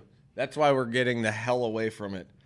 Everything we do is downloaded free audio use. What the hell? Free use audio? We do everything with that, and then we sing little songs over it. Sorry we sound so good that the algorithms are like, this must be a professional song. Written by professionals, copyrighted by UMG. Shut them down. And then we get shut down on the live, on our livelihood. We get shut down on Facebook. And then 7 days later, when we've had 6 shows since then, they say, guess what? People will see it at the bottom of their scroll. Is it just my sound that is off, Tiffany Jones? Is it just her sound that is off? Is it just her sound that is off? Because I am picking up a lot of sounds right now. I'm picking up a lot of sounds. CBN is what you get, then THC degrades. Oh, when THC degrades. It's now psychoactive. It's not psychoactive, maybe, and does have some medicinal value. CBD and CBG are more prominent and easy to isolate. That's kind of interesting. That is interesting. Thank you for the replies with the sound. We are sounding good. We are sounding good. We are sounding oh so good. I'm going to get you Twitch. I had a song this morning that I was singing. Hold on. Twitch for your ass. Twitching for your ass. Get that twitch for your ass. It was something like that. Twitch for your ass. Something like that. It's pretty good. I'm on to something there. Do we have the Bundren song maybe we want to play? Do we want to play our Bundren? We got a new Bundren song. I'm also going to play Ms. Marketing real quick, too, so I can talk about that for a second. Because I have weird news stories, Craig, that are going to blow your mind. I have weird news stories that the freaks in our page are going to eat up, baby. These are some good news stories. I got some gizmos and gadgets and some tech news, and I got some sports for you, buddy. But we haven't done a Bundren property this day in history. And this day in history, Steve played the Ms. Marketing commercial. Oh, hey. It's Adam McChesney with Ms. Marketing. We specialize in lead generation, filling your pipeline, and taking care of your payments. Give us a call today.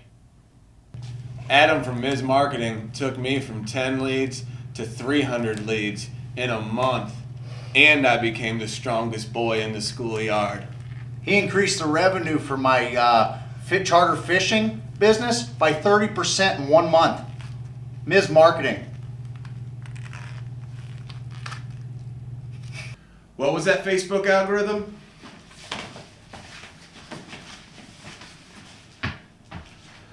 What was that Instagram?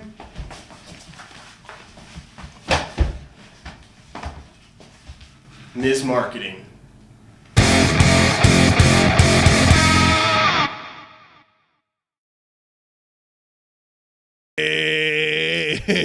Ms. Marketing.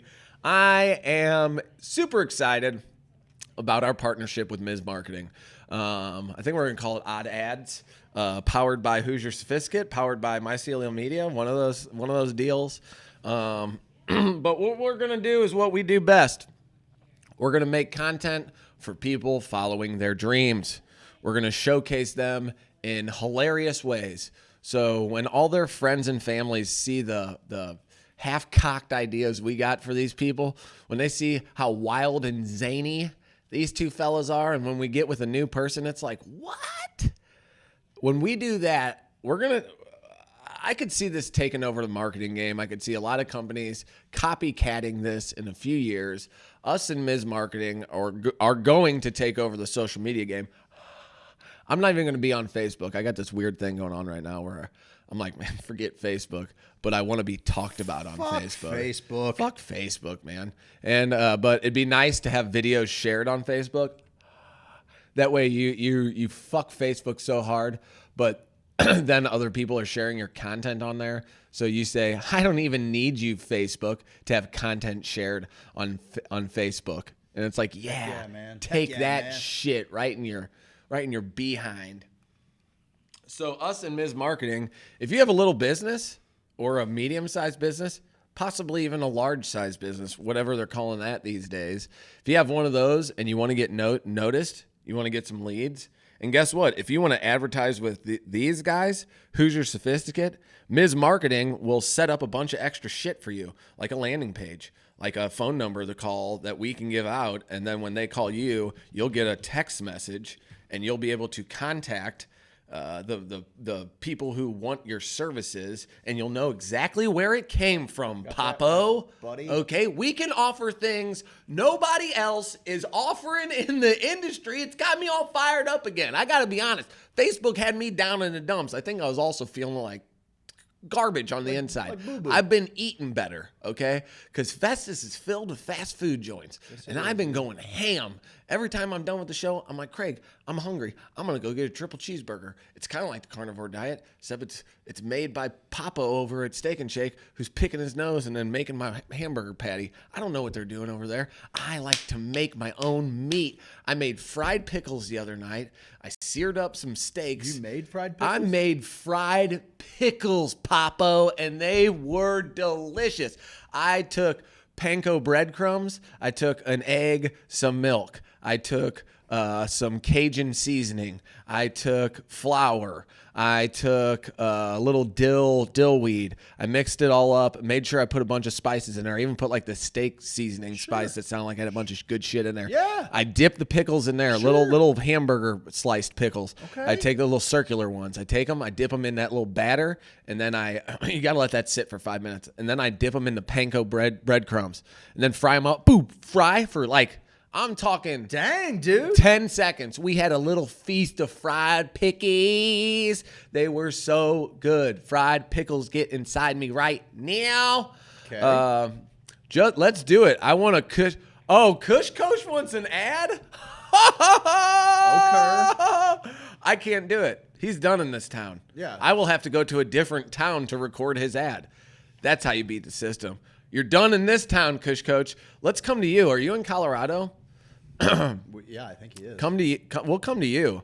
If you pay for every part of our trip out to see you, we will come to you and on you if you want us to. We'll make a really good ad. People are laughing on the feed. They're like, man, I'm having a good time. If you're on Twitch right now, go ahead and hit me with a hi-ya. Or how about you hit me with a cowabunga on the feed? Everybody on the Twitch stream. Everybody give him a cowabunga. Give me a cowabunga if you're listening. Come to my town, see, in Colorado. What town is it? We're ready. Let's go. I mean, you got to, like I said, you got to pay for every aspect of our travel, but we'll figure it out. Oh, what is that? That looks like a vagine. Is that a vagine from?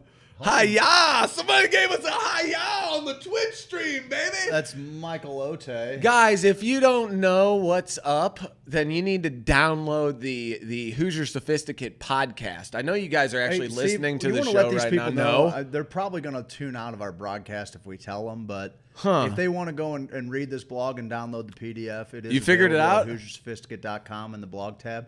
We posted it on the Facebook page. It's going on the Twitter right now. There it is, Cowabunga. We got our first Cowabunga. You know what? I Cowabunga. got something to give away. Give something away, pal. Well, I'm not going to give it away right now. I'm just gonna... We're going to have a giveaway. All of our Twitch followers are going to be eligible for one of these. All of the Twitch followers for a Magic Butter Maker? Yep. Put them on the glass. And... Hang on, don't. They got to come to Sweet Leaf Emporium to get them. Okay. Infestus. Got to do it. So invite your friends. Look at that. How awesome is that? This is a Magic Easy Butter Maker. You can't see it because it's green. But it still looks pretty dope. Oh, that's right. What did I show up by? That's dumb. If you follow our Twitter, we'll come up with an incentive. We'll give it away. You want to give it away on the Monday night show? We'll do it. Yeah, for everybody that is subscribed, grinder. everybody that is subscribed to our Twitch channel, come Monday night, we'll do it at the end of the show on Monday. Give them an opportunity. We'll shout it out one last time, guys. Join the Twitch. It's a better deal. Look at all these people on Twitch, like commenting with awesome emojis and everything like that. Like it's the future. Come on, guys. It's the future. Come on, guys. So we need to think of a good way to give this away. What are we just going to pick one of our random Twitch followers? I think so. We'll grab every one of our Twitch followers. And how about now? I'm going to put a disclaimer on this. Assuming I can see that they're one of our followers. We had an issue before where, like, some people you can't see. That might have been a Facebook thing, but I mean, it doesn't necessarily show you the names of whom all is there. We'll figure it out. What if they invite someone? Is there a way to tell if they've invited someone to the Twitch stream? Or do we just give shit away to our Twitch followers? We just give shit away to our Twitch followers. We just give shit away to our Twitch followers. Get on our Discord, too. You can get on our Discord server. Guys, we have a podcast, too. I know you're listening right now, and you're like, yeah, Jameson, I think Twitch is a prey. I was wrong about Periscope. Jameson, I'm sorry. I was wrong about... I was just trying to find an avenue that you guys could watch while you're still dilly-dallying on your phone. Okay? I didn't know. I'm dropping this into a giveaway group. Okay. JK. Don't just kid and tell them if they, go ahead. Follow our Twitch. Well, they can get it. Yeah. Here, this is a bake sale, Detroit, Michigan. This is a nice grinder, dude. Maybe we won't give this away. Look at this thing, dude. What you got? Dude, look at this thing. Oh, damn. I do, man. It's right there. Look at that thing. That is nice. Hey, guys, I'm showing the camera if you're not watching this. That's interesting. Let's see, we're doing this anyway, too.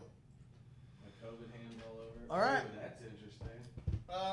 Steve, I'm back, babe. I know it took a little while. Thanks for holding down the fort for a second. For anybody that's asking about the white paper that we were... Is that what you've been looking for, or does that come with it? No, that comes with it. I've never opened this here. Are you serious? Bake sale, Detroit, Michigan. Bake sale grinder. That's a really nice grinder, dude. Tell me about it, buddy. That is a Jason really only said nice it's only the grinder. best. It's only the best. That is I mean, dude, that is a nice Are you grinder. messing with me right now? I'm not. Okay. I'm not being a dick. This is for real awesome. I mean, I can understand why you would think I would be a dick. But in this particular instance, I mean, you got a nice little guitar pick. I think that's kind of... Scrape up the keef. Does that pick say something on it? Nope. Just a nice little pearly pick. That's man. pretty cool, man. All right. I'm a switchy to twitchy. Switchy to twitchy. Switchy to twitchy. That's the new graphic we're going to do. Switchy to twitchy. Liar, liar. Shut up, man. I was just trying to do my best. Guys, I don't know that I could possibly cover...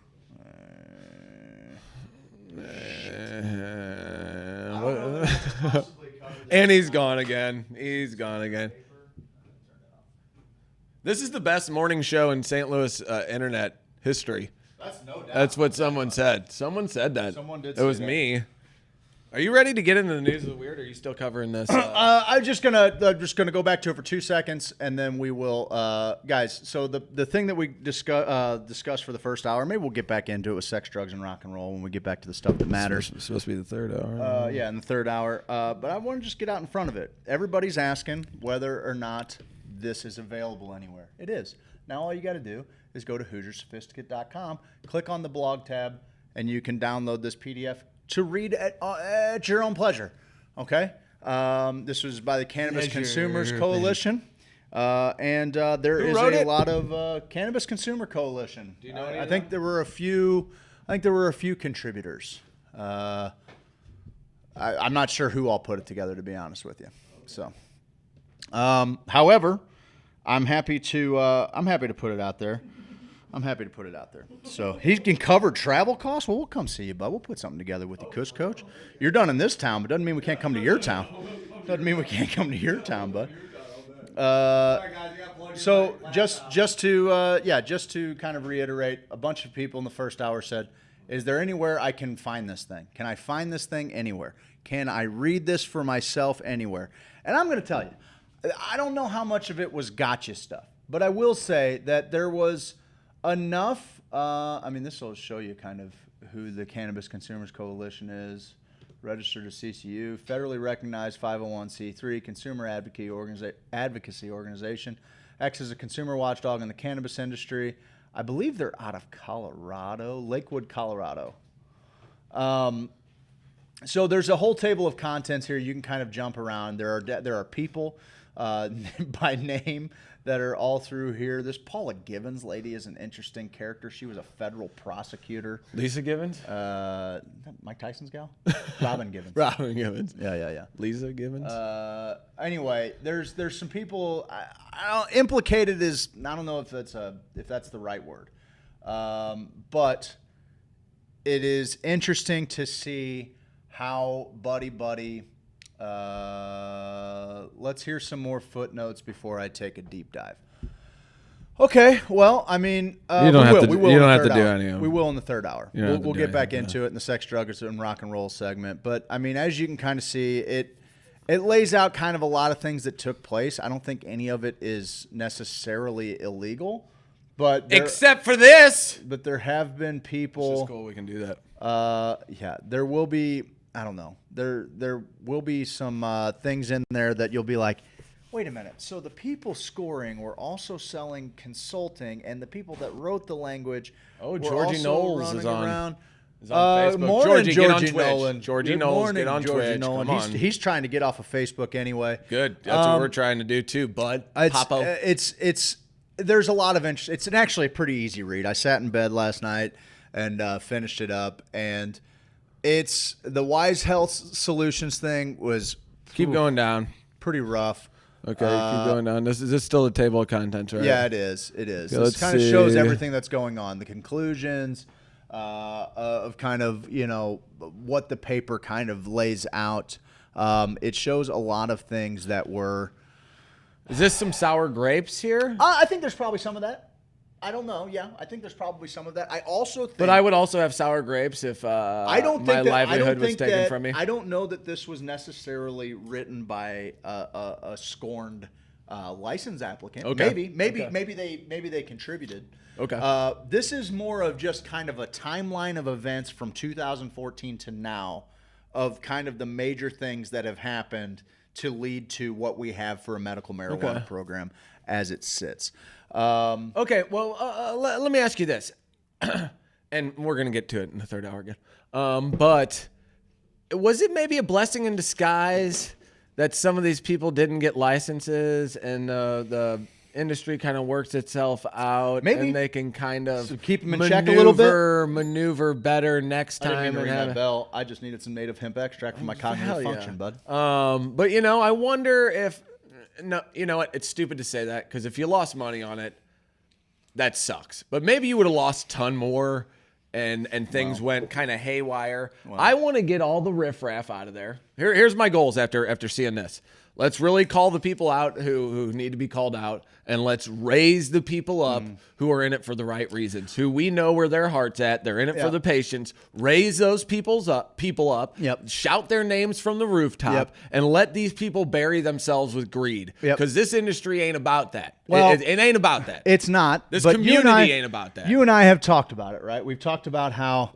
Do people give a shit what's being posted online about them? Like, honestly, do a bunch of these people? Oh no, none of the cultivators, they don't have social media. media. The players don't give a fuck. Nope. They don't care.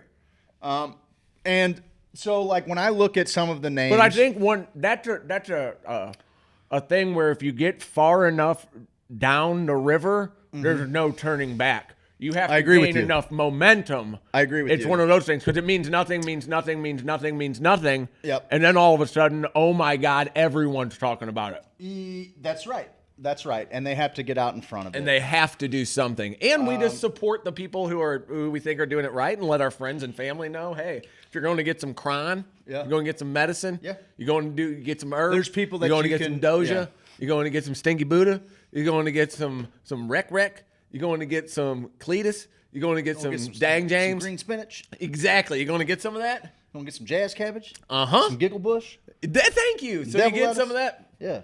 And then they say, oh, yeah, but here, you don't want to go to that dispensary.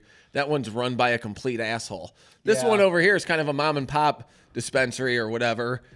Go take your peddle your wares there. You know what I mean? Yeah, it's going to get more uncomfortable until we as a community push this out of our industry. Damn right.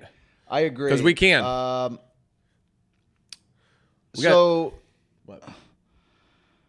I do want to say, like, I saw her name here. The Can Advisors and this Zarkowski family here, husband and wife duo here, Jay and Diane, like they run the licensing software, and they Czar is in their actual name. Jesus, that's pretty okay. Not even hiding it. It's amazing how many people, when you look at who were awarded licenses, and who were their consultants.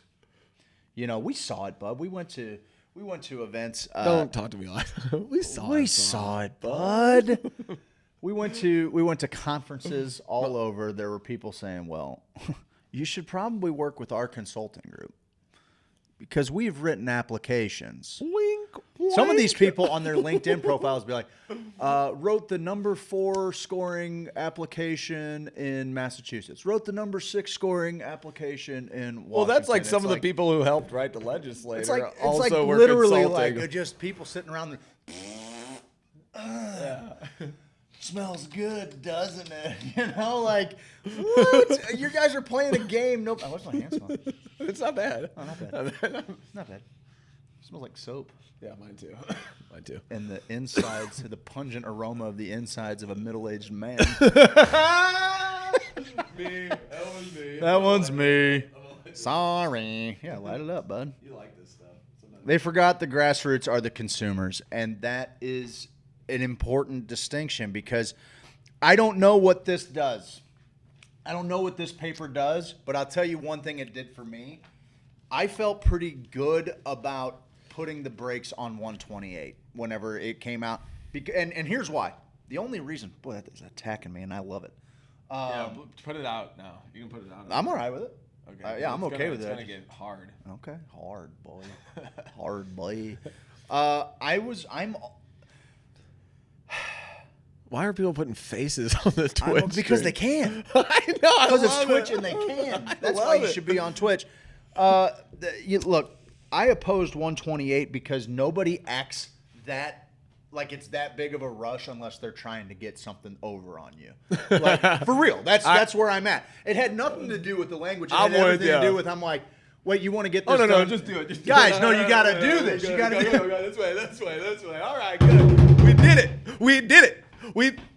Sorry. No, that was a great little thump. Okay, thanks, man. Like you got a good little rhythm on the drum. I get a little too convoluted. I'm getting a little. Well, every now and then I want to like.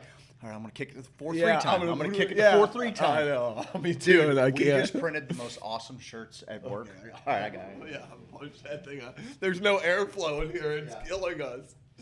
We just Nuggets Champa.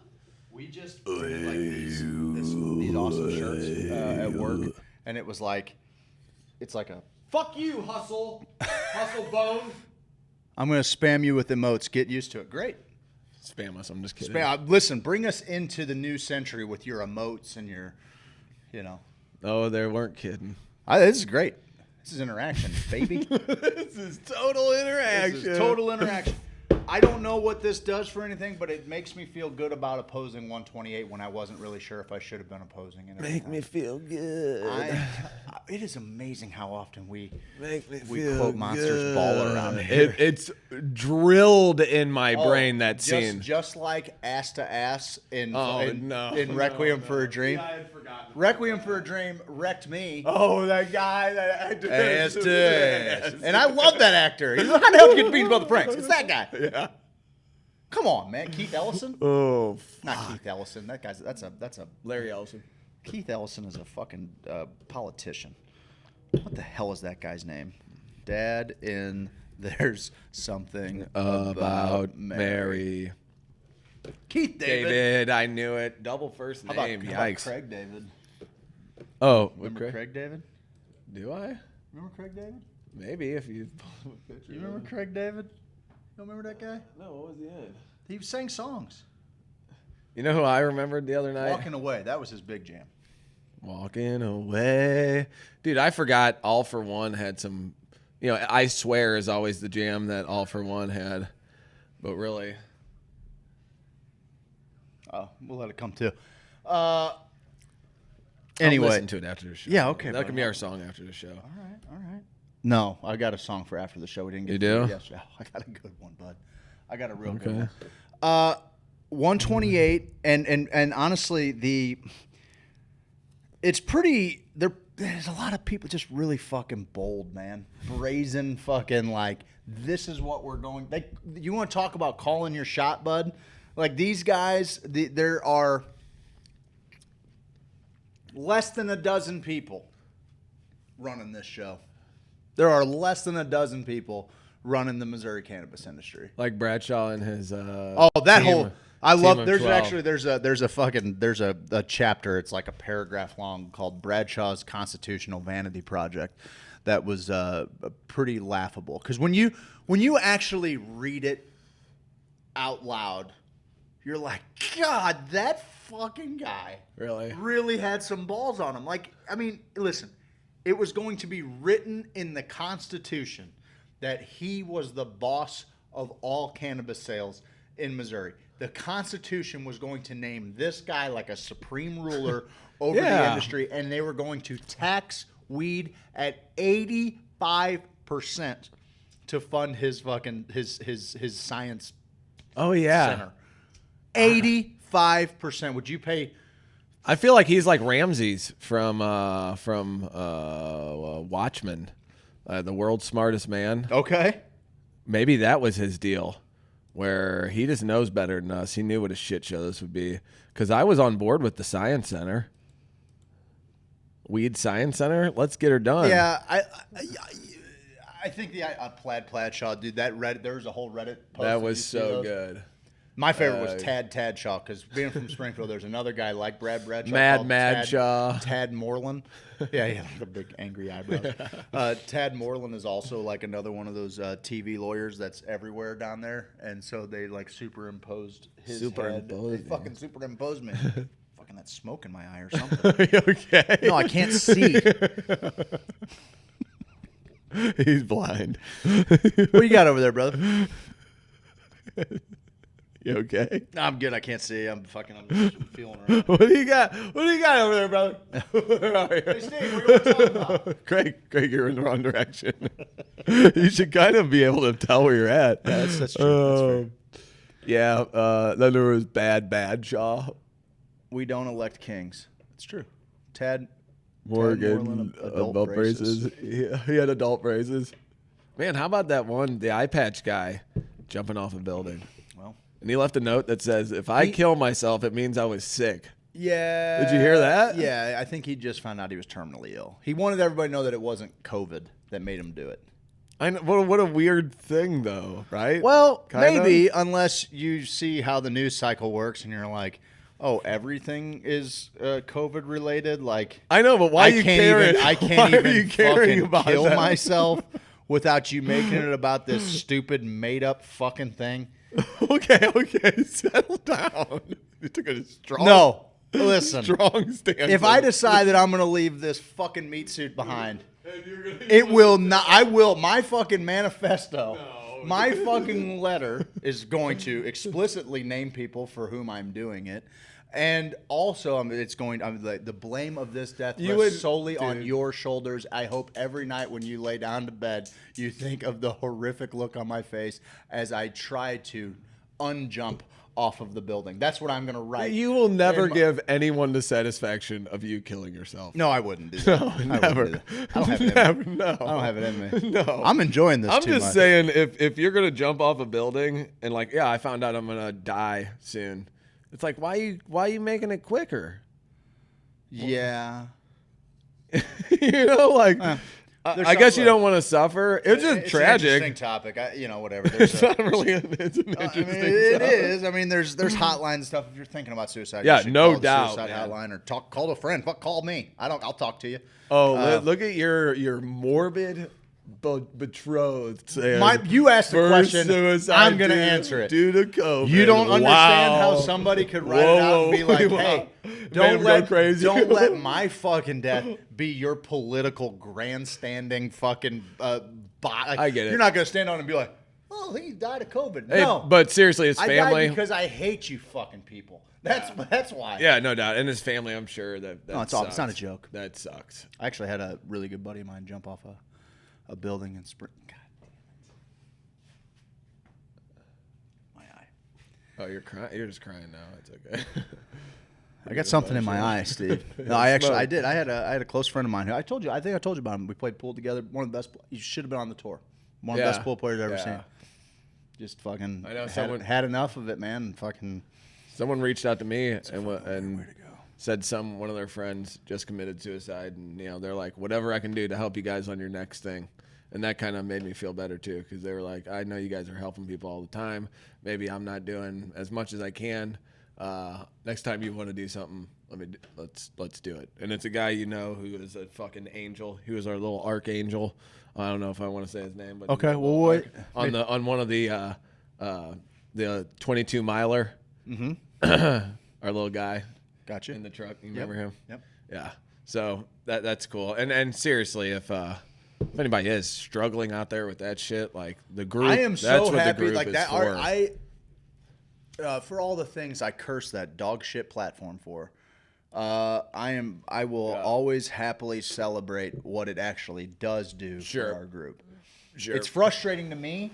Not that we don't have more people tuning in. It's frustrating to me that more people in a group that's so closely connected don't even know because of the way that Facebook's gates are set up. Like, that is the shit that I'm mad about. The fact that I have rekindled friendships from my childhood from people I moved away from, and I'm like, I wonder what they're up to. Like, that is really cool. Facebook, for that idea, or for that use, is one of the coolest things ever. Like, the way that it connects people. For me, I used to tell, when I moved to Springfield, all I ever wanted was like to take my life in Springfield. And I ever wanted. Yeah. All I ever needed, yeah. So tell me what to do now, 'cause I want you back. Boom, boom, boom, boom. All right. But all I ever wanted to do was to take my Springfield life and my St. Louis life, and I wanted to marry them, right? And that was harder when I didn't have a car or whatever, As I got older, it became a little bit easier, but it still wasn't quite the same. Because hitchhiking was hell on your tonsils. I've blown a guy or a trucker or two on the way to St. Louis just to get up here. Hitchhiking's hell on the tonsils. Yes. Although the air good. ride, I'm the proud air of that ride one. in those semis, the air ride in those semis really does make for a much more gentle experience. Not to mention, there's a lot of room in between the two bucket chairs, so you could really kind of get comfortable. Grab a knee. You can grab a knee. Like Coach says, "All right, everybody, grab a knee." For sure. You know, now you are contending with a fucking 16-speed fucking stick. Oh, totally. But you got to be limber, and you can make yourself a cheese sandwich while you're down there because those guys are absolutely sitting. Have a great day yourself, Jen. Stop telling me what to do. You have a great day, Jen. Why not write the note and say I have terminal illness, and while I'm still in control, I'll go my way. I think that's probably the thought that goes through a lot of people. So. Sure. But I just wanted to take my Springfield life and my St. Louis life, and I wanted to bring them together. And social media, the advent of social media, it gave me some, a modicum of that. Like it gave me a little bit of that, where all of my friends from different areas could kind of co-create a conversation. Sometimes to to my detriment, where I'm like, oh man, I know if you guys just met each other, you wouldn't be calling each other pussy farts online. You probably. That's what I call my friends. Yeah, I know, I do too. I get it.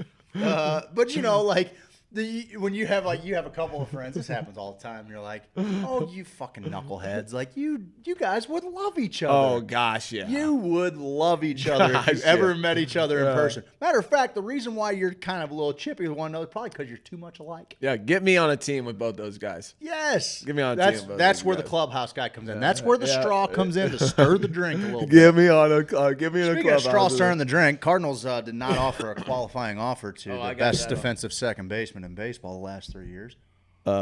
He's just not that good, though, is the thing. Yeah, he's worth a $10.5 million offer. What do you think second basemen make?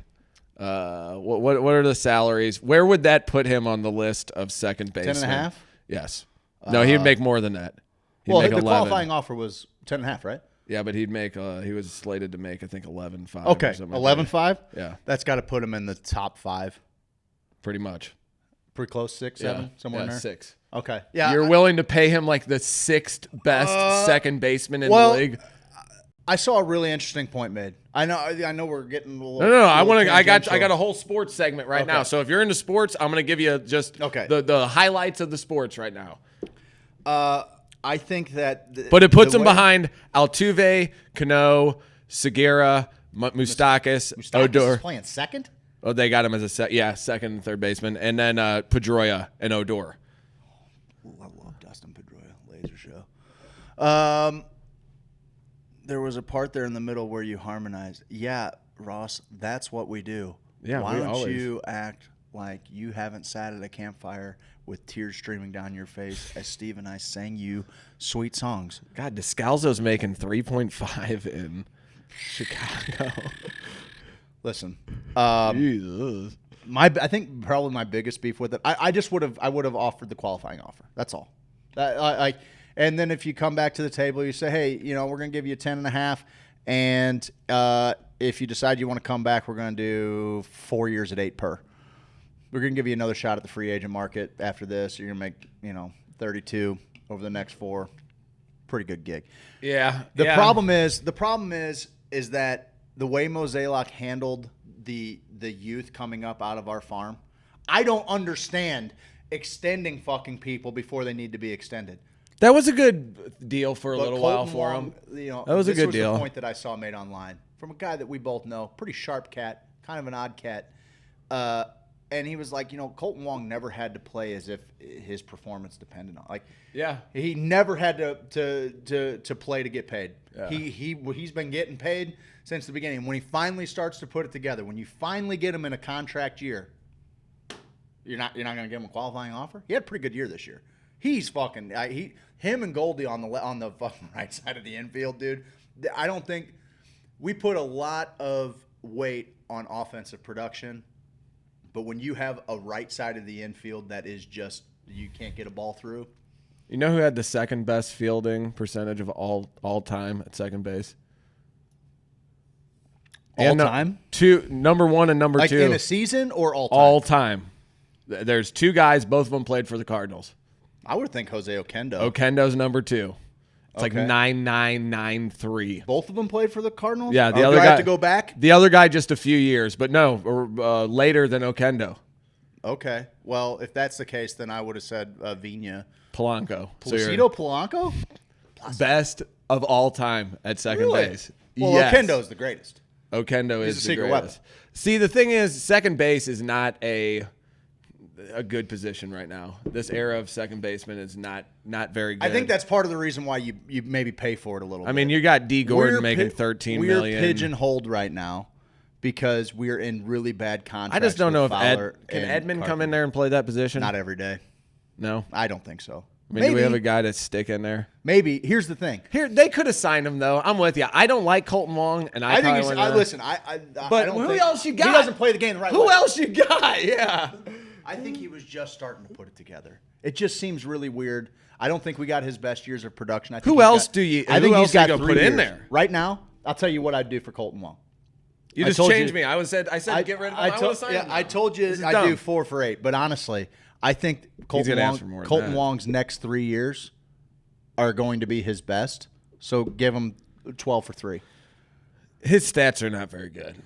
He's putting it together. His glove plays, and I know that's how you get in trouble with guys like Jason Hayward, but his glove plays. What else you got, bud? Okay, so the Cardinals' salary, we got a bunch of money coming off the books. Yeah, Molina's out. You think he's actually going to leave? I mean, I don't think he's actually going to leave. What do you think Molina's going to want? Because he's going to have to get realistic. It's going to be a lot less than what he's getting paid now. I mean, it really doesn't have to be. Maybe $18 million for a year. Just do it a year at a time. Pay to play. Yeah, maybe 2 years. Sign him at 18 for 2 years and just get over it. What can Weeders do with the full season behind the plate? Nothing. We got a couple guys that are. Weeders is 34. He's old. Remember when he was coming up with the Orioles? I was like, this guy. Oh, I loved him. I had him on fantasy every year. Greatest catcher of all time. He's awesome. He's fine. No, Yachty's just he's. Weeders is 34. Yeah. Fuck. It'll change big time. I guess right now we have nobody. Like Fowler's getting paid. He's gonna get paid $16.5, and Carpenter's making $18.5. Goldschmidt's making 26. Nobody else is making anything, and there are really no free agents that lube you up. There's none of them that'll get you any pre. Not a single one. Not a single free agent that you're going to go, oh man, we got to get our hands. There's another Goldschmidt out there, and I don't know what you do. Miles Mikolas is making a shit ton of money too. Well, that's what I'm saying. Like, Moselak's got to go. I listen. He was given all of the. He's got to go. He was given all of the credit for Jeff Luhnow's genius. Let's just say it. He's got to go. Moselak he's not good at evaluating talent. What he's done, based on what Arena's done, Luke Voigt did. Yep. Based on what people that we've dealt with in the last season have done. Yep. You get your shit and get the fuck out of here, pal. Mikolas makes 15. Your bow tie looks dumber than Randall Williams. Imagine, okay, here's the moves we've made where Goldschmidt is our highest paid player, but then for 2021, the next highest paid players are Carp at 18.5, Mikolas at 15.7, Fowler at 14.5, Andrew Miller at 12, and then Carlos Martinez at 11.5, and then Paul DeYoung at 4, which I'm a DeYoung fan, but you got Carp, Mikolas, Fowler, Miller, Martinez. Those are all misses. Yep. Those are all misses. We had a good run for a while. Where we didn't miss on a contract. No. And I watched guys like Boston and LA, they would miss on big guys. Big. Matt Kemp Dodgers. burned the No, Dodgers. Kemp came back. Yeah. But then Carl Crawford, same type David way. Price sucked. David Price. Carl Crawford, definitely. These were $180 million misses. The Yankees. Was the first one, right? The Yankees missed on that Jacoby Ellsbury. He was hurt forever, man. Trout signed an unreal deal. But no, the Cardinals, they got a lot of money to play with. Listen, their reasoning for not offering the extended the qualifying offer COVID was because their revenues were down. And you're going to have to excuse me when a $4 billion company's revenues are down just a little bit. The revenues are down. They're not down compared to your peers, you fucking dolt. Get the fuck on somewhere, crying fucking pauper. Like, get out of here. Justin Turner broke rules by returning to the field after positive coronavirus test. Major League Baseball, in a statement Wednesday, blamed the Dodgers' third baseman, Justin Turner, for refusing to adhere to rules when he returned to the field where the Dodgers won the World Series on Tuesday after his positive coronavirus test. The league stated that officials received word of Turner's positive test during the game, which prompted them to order the Dodgers to remove Turner. This is from MSN.com. The third baseman received word during the 7th inning and didn't take the field during the 8th, so he had it in the 7th inning. And he's like, oh, I got coronavirus. I got to get out of here in the 8th inning. Turner wasn't on the field for the Dodgers trophy presentation, but later emerged to celebrate with the team on the field. Turner was placed into isolation for the safety of those around him, the league statement said. However, following the Dodgers' victory, it's clear on video that Turner chose to disregard the agreed upon joint protocols and the instructions he was given regarding the safety and the protection of all the other players. I like Justin Turner. Oh, he's a hitter, bud. I like Justin Turner. Look at his stats. He's a little scrapper for the last few years. In October, he's a fucking. He just broke the record for home runs by a Dodger, maybe. Okay, or maybe in National League. He's a dangerous man. Maybe in all the league because now we have so many fucking playoff games. I like scrappers, dude. While the desire to celebrate is understandable, Turner's decision to leave isolation and enter the field was wrong. Mind you, he got it in the 7th inning. Him. And he put everyone he came in contact with. He had to leave in the 8th. When MLB security raised the matter with being on the field with Turner, he emphatically refused to comply. He's right. Fuck you. I just won the World Series. I would have shown them my nuts. This is also, I think, kind of like the Rays were upset, obviously. Well, maybe fucking don't pull Snell after a fucking 270 pitches. You're upset. You're not upset about COVID. You're upset your manager's a fucking idiot. That's it. Post-game test Tuesday night turned up no additional positives. One Rays family member did test positive, though, so Turner probably killed someone's grandma. Easily. On the Rays. Not only did he beat him in the World Series, but he's like, I killed your grandpa. Turner returned to the field about an hour after the game alongside his wife and posed for pictures near the pitcher's mound, holding the commissioner's trophy. He was quickly approached by a member of MLB's security team, but remained on the field. Turner initially kept his mask on, sauntering around the field as teammates approached him and embraced. He and Kenley Jansen shared a long hug. They made out. The Curacao flag hung from Jansen's shoulders. He became draped around the sides. So what do you think, bud? I think I'm fucking. The MLB had to issue a statement. It was a really bad move by Turner. A really bad move by the Dodgers. You don't know what I think? Somebody should have had the nerve to be the adult in the room and should have stopped him from doing that. Who said that? Who said that? Benny. Despite the someone named. Who fucking said that? That's a guy named Benny. Benny? Benny. Let's Despite now Benny said. Zachary Benny. Yeah, he's an epidemiologist from Emory. There was a little line from the movie The Program. You remember the movie The Program? Starting defense, place at the table. They lay down. Lay down the highway. They took that scene out. I saw that scene. Yeah. Okay. There was my favorite scene in that whole movie, and it explains a lot about my meatheadedness. I bet you love that movie. Are you kidding me? I bet you. That fucking movie got me amped. Time to call in a wolf and piss on the floor. I still say that every day. Every day. Man, I bet you love. Let's rewatch that for the fans. That's a good one to watch. There's a scene, James Caan. God, I love James Caan. He's the coach. He's sitting there. He's like with the fucking dean of the school, and there's like some little pencil dick epidemiologist or something. And he's like, how come the football team gets so much money? And he goes, well, I'll tell you why, pal.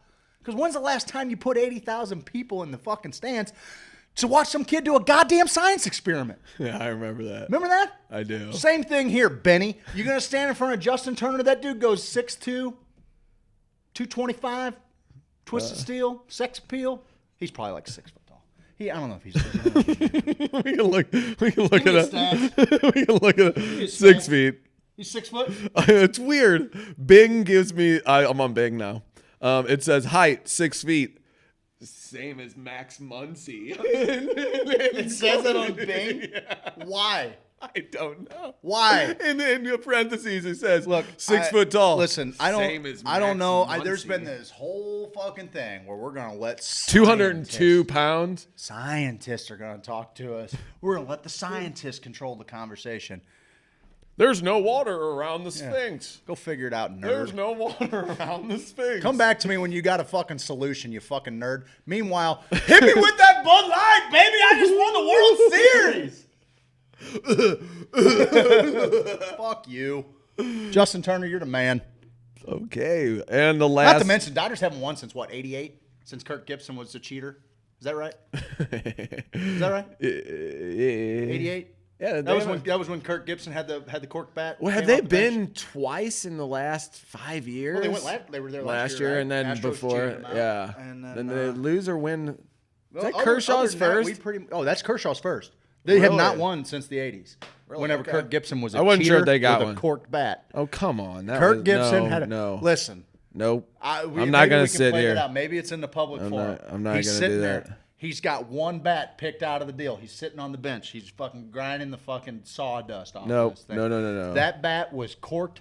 I want it run through a fucking X-ray. It's sitting in fucking Cooperstown right now. Put it through an X-ray. I'll kiss your ass if that fucking thing isn't corked. You'll It's kiss corked. me? He didn't even put the bat on the ball, and it just jumped out of the fucking stadium. Kirk Gibson's a goddamn Dude, he was cheater. running on adrenaline. Yeah, bud. right. He didn't even put a fucking swing on it. It was 88. See you tomorrow night, right? Like that was the Jack Buck call. Is that right? I'm pretty sure. Maybe. I'm pretty sure. See you tomorrow night. What happened is you got Kirk Gibson. He's hobbled up. He's got the fucking chicken wing, right? He's got the fucking wing down as he's running around the bases. When he's sitting in the dugout, he's just waiting on him to call his name. It's probably an aluminum bat that looks fucking wood. Jesus, what's going on there? Is this what you're dealing with on a regular basis on this laptop? No, I don't You know. Wipe that thing. I did. Anyway, Wipe Kirk my ass. Gibson's a cheater. The bat was corked. The 88 results ought to be stricken Null from and the record. void. I said it. I'm not seeing anything about a cork bat on That's here. because nobody This has is on ever the called him internet. on his bullshit. Here's the bat boy confirming that the bat was corked. No, he just says he was a real strong guy. So he's got the part of the bat boy with the Dodgers name. That was Dude. not Kirk Gibson's. What a fucking loser. All right, last news story before we go to the break here for the 9 o'clock Is this our hour. strange news segment? No. Okay, Well, I mean, we're I way got over on the strange break. news. This is sports news. I didn't We're way make one over for on this. the break. So real quick, did you see the Dallas Stars new jerseys? Their third they jersey. look like a late 90s ecstasy fever dream. They might as well be the Matrix. I'm kind of into I dig them. it. But remember those the really Play cool glow in the dark hockey. I was thinking they probably glow a little bit, and they're probably gonna do a pregame thing where they get the lights down. Play the Bulls music. They start skating around in circles. The whole stadium's just black light. What it is a all black, even black visor. That'd be cool if they wore those, and then neon green accenting, and maybe Craig can put it up on one of our. I don't know if you want to put it up on the feed or if you want to throw it up on our Discord, or maybe people can see it there, or they can Google it, whatever they want to do. But these Dallas Stars jerseys are pretty outrageous, and they remind me of the roller skates. Like the SP 900s, what were those cool roller skates called that were black and neon green, and they had like 4 arrows going to the side? They were called SP 309s or something. They had a name like that. You know what I'm talking about, though? And they were like cool black shoes, and they had neon green wheels, and they were like the fast, cool skates that you wore, man. SP205s. We'll look them up. We'll look up those. But you into them? Rate them on a scale 1 to 10. What is that? Just is that an alternate? Third jersey. That's their third. I don't hate it. Me neither. I don't hate it. I think it's fine. I doubt they'll wear them on the road. I don't know. Yeah, it'll be something to wear for fun on a Saturday night. I think it's fun. I think it's If they wear those black visors, then it's cool. That's badass. Then it's pretty fucking cool. But I don't know if they're gonna be. That looks like something. All right, you want me to give it to you? I'll give it to you. That looks like something that one of the teams that played like the indoor football game in Starship Troopers, it looks like something they would wear. Oh, I could see like that. a real futuristic I could see that. jersey. But I also like Those the. that you're talking about? No, those they're close. They look way cooler. SP. There's something like that. SP 209s. SP 205s. No, I made that up. There you go. Oh, here we go. You got it? Maybe. I don't want a video. Can I just get a picture? You go to images. You just fucking write my congressman here. Nope. Images. He's got. Oh, there we go. God, that stupid guy's face. Jamie Benn. I want to punch his stupid face. All right, let's just put it out there. There it is on our live feed. You guys can see the jersey on our live feed right now. It looks like it's glowing. I'm not a huge fan of it's fine. Dallas. It's fine. But that's cool. The like, blackout visor's fucking dope. That's cool. It's dope. Yeah, but I like it. I think I'll be skating around like three blind mice. So that's my sports news for you. Let's take another break. I got weird news for you. We got strange news. I got got some tech strange news. We're going to news. cover this white paper a little bit. For those of you that want to read it, it's on our Discord. It's on HoosierSophisticate.com. We've shared it on the Facebook. It is in the Missouri Cannabis Network. Just click on our blog. You can find it. We post it on Twitter as well if you're following us at STL_Hoosier. You want to read the paper, you want to download it, knock yourself out. I'm going to cover some more of it. What's weird about it, Steve, is that I just I don't know how damning it is. My commentary is damning, illuminating. Oh gosh, yeah. That's nice. Yeah. It illuminates Nice what's turn been of going phrase. on in the Get Jamie Jamie Benn off the goddamn screen. I 2014. can't fucking look at that guy while I'm doing this shit. Exit out. You're on the wrong thing. You're good luck. Can you see that? Oh no! Can you do one more? This guy is running shit behind the scenes. If you guys have a friend who's good with computers and not doing much, we could use some help in the mornings on the 1 and 2. We can hire an intern right now. We can get back. We have the budget for an intern right now. We do have the budget for an intern right now. Twitch. Follow us on Twitch. Look, we're on Patreon. If that floats your boat a little bit, we love our Patreon. I'm going to start doing a lot more on Patreon. I feel bad that I haven't. So I am going to be more active on that because I want to get away from Facebook. I'll say it again. I want to get away from Facebook a little bit. I want to see you motherfuckers in the flesh. I want to see in the flesh you guys out there. So we need to get together more. This COVID thing is it's shitty as hell. So we're going to start getting together, but we can get on Discord and talk about what we want to talk about. And Titty Tuesday is back on that place. We're going to have different threads. Dude, there. how great is the sex tab on that? We got titties galore on that thing. Y'all bunch perverts? Bunch pervies. Y'all going It's actually hell? one person. It's one person. Oh no, everybody. Severus Snape. We got a cannabis tab. We got a psychedelics Yeah, I'm gonna get tab. all those geared up too. We're gonna get it rocking and rolling. We've kind of listen. We got a lot of balls in the air. We're jugglers. And I know where my balls need to be now. No doubt. Listen, we got to get to break. We gotta get to break. And when we come back, we're gonna the slam FCC. these last 45 minutes right down your fucking throat. Hitchhiking is hard on the tonsils. That's one of my favorite things I ever said. I like that. I like when stuff like comes out of your head and you're like, true. It's true. Remember when George Carlin gave the rules for hitchhiking in Jay and Silent Bob? Yeah, and then he tries to eat out Princess Leia, Carrie Fisher. Yeah, as a nun. As a nun. I'm into it. Oh, are you kidding? We'll be back in 5 minutes.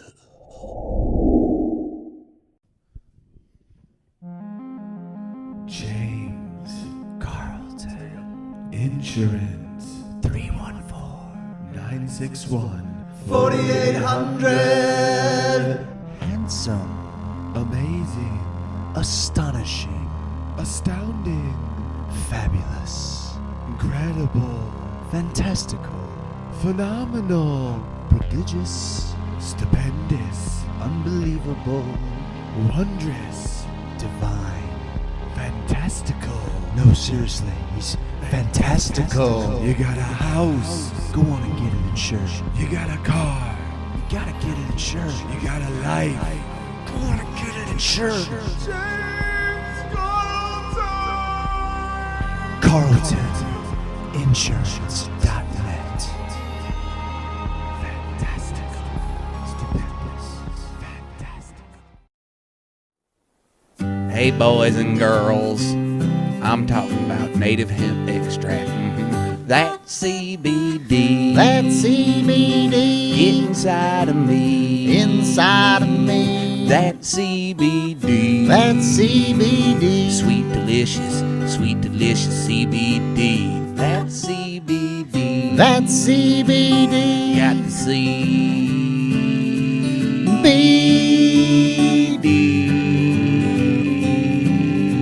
CBD native hemp. That CBD. That CBD. You can get it from me. I can.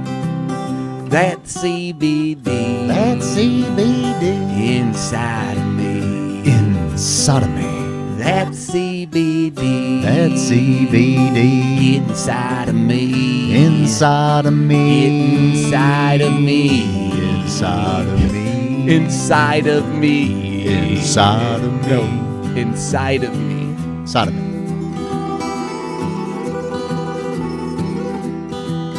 Inside of me.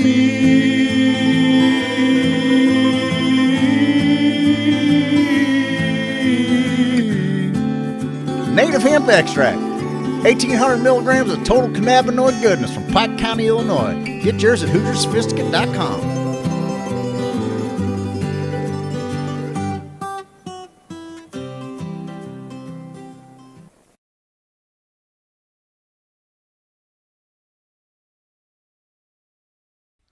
I'm an outlaw, check it and see. Want a poster looking like me. Checking the swamp man for a pretty girl. Being an outlaw in an outlaw world. Hey, I'm an outlaw, check it and see. Want a poster looking like me. Walking my hound dog, surfing that swamp. Catching crow that do the sweetly stomp. Everybody do the sweetly stomp. It's a stomp, it's a wiggle, turn around, a little tickle. It's a stomp, move your feet, head on down to Sweet Leaf. Head on down to Sweet Leaf. Head on down to Sweet Leaf. Dude, man, get on down to Sweet Leaf Emporium and do that Sweet Leaf stomp, man.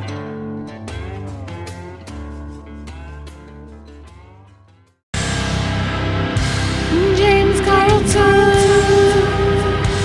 James Carlton. James Carlton.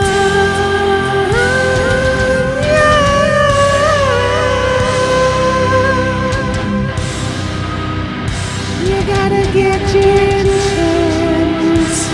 Gotta get that State Farm insurance.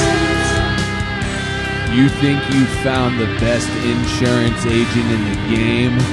Well, I got news for you. I did, and it's James Carlton. State Farm. CarltonInsurance.net. 961-4800. Hare Rama, Hare Rama, Rama Rama, Hare Hare. We're back. We are back. I can't. Discord, I will, Donnie. I will send you a invite to said Discord as soon as this show is over, my man. I can't find the skate maker or those skates that the jerseys look like. They were black and neon green. They had some arrows. Somebody out there knows. Somebody out there was at Ronnie's with me. They knew that those were the Bait Ace ones. I had a pair, but then I was like, I'm going to be a roller skater. Not today, but I'm going to be an inline skater because that's what I do. Okay. That's what I'm going to do. All right. Now, you ready to get weird, Craigie McCraigie? I'm so ready to get I got some weird stories for you. Payless high tops were X9000s. Thank you, Brian. The what? Those are ridiculous looking. Fuck Dallas. Thank you very much, Brian Kessler. Why don't you get on Twitch? Rebecca Dugan. Good morning. Love you too. Duke, the Dugmeister. Love you guys. We are going to go ahead and switch over to Twitch, though. We love Twitch people way more than Facebook people. I actually hate Facebook people. Hang out with you, bud. Okay, well, I got a thing over here. Hang on one second. Oh, that's what I was going to do. That's what I was going to do. That's what you are going to do. That's what you are going to do. 99% survival rate. I'd take my chances, too. They're talking about Justin Turner. 88 it is. I just downloaded Discord. Do you have an invite link? So yep, I can I'm on it right now. On it? You are killing it today with your extra stuff. Your superlative emotions with technology have been... Thank you, man. Thank you. Sound like Don King pumping me up. Your superlative motions. You know what it is? What is it? It's the native hemp moment of clarity. Oh, sorry for partying. Sorry for partying. Sorry, my brain works a little better than the rest of you. Last night I had some of that CBD keef or did you get it in CBG. Inside of you? I got it inside of me so hard. Inside of me. And I feel like I slept like a champion. So I'm using a new sleep app, bud. What are you using? The bud? one that wakes you up when in your sleep rhythm.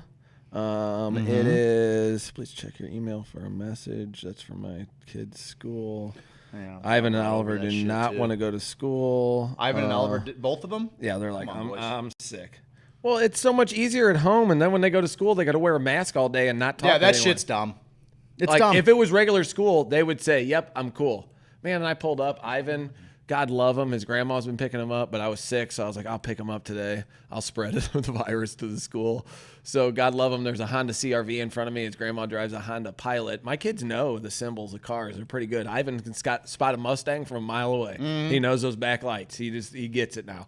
And so I see the teacher. The teacher is walking him out, and God love him. He's just sitting there with his book bag and his laptop just in line. Just staying strong. It's cold out. He's got his little jacket on. He's just like, I'm like, Ivan, trying to get his attention. The line's out to the street.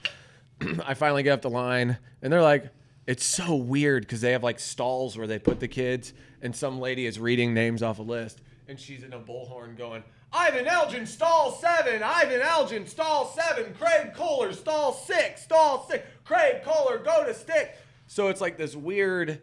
It's got it's not gonna play, but it's got a weird vibe, a Holocausty type vibe that I don't like, where they're just transitioning these kids, factory farming type vibe, a weird sense. And I know they're just trying to get it going the best they can, but it's a weird vibe.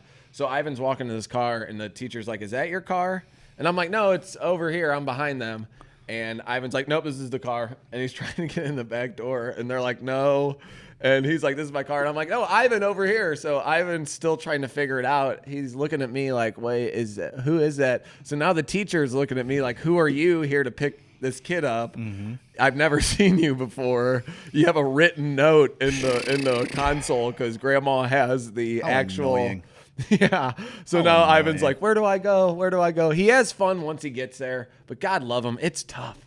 It's freaking tough on him, bud. Yep, I hear you. And it's okay. Sleep time free. Sleep time free is the thing. It's been waking me up. It's a little annoying, but I feel like it's waking me up in a nice little cycle of my sleep where I'm getting up easier, which is a fucking game changer, bud. No doubt, bud. It's a game changer. No doubt.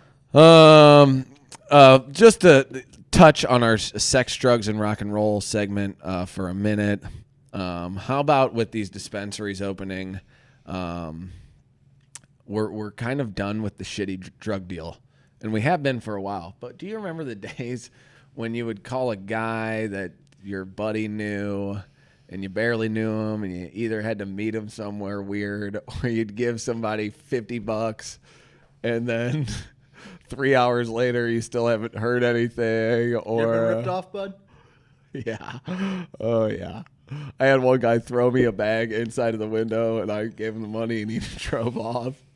And then it was mid-grade, and so when I'm breaking it What's up, Levon? Get on Twitch, baby. Watch us on Twitch. There's a nickel in there.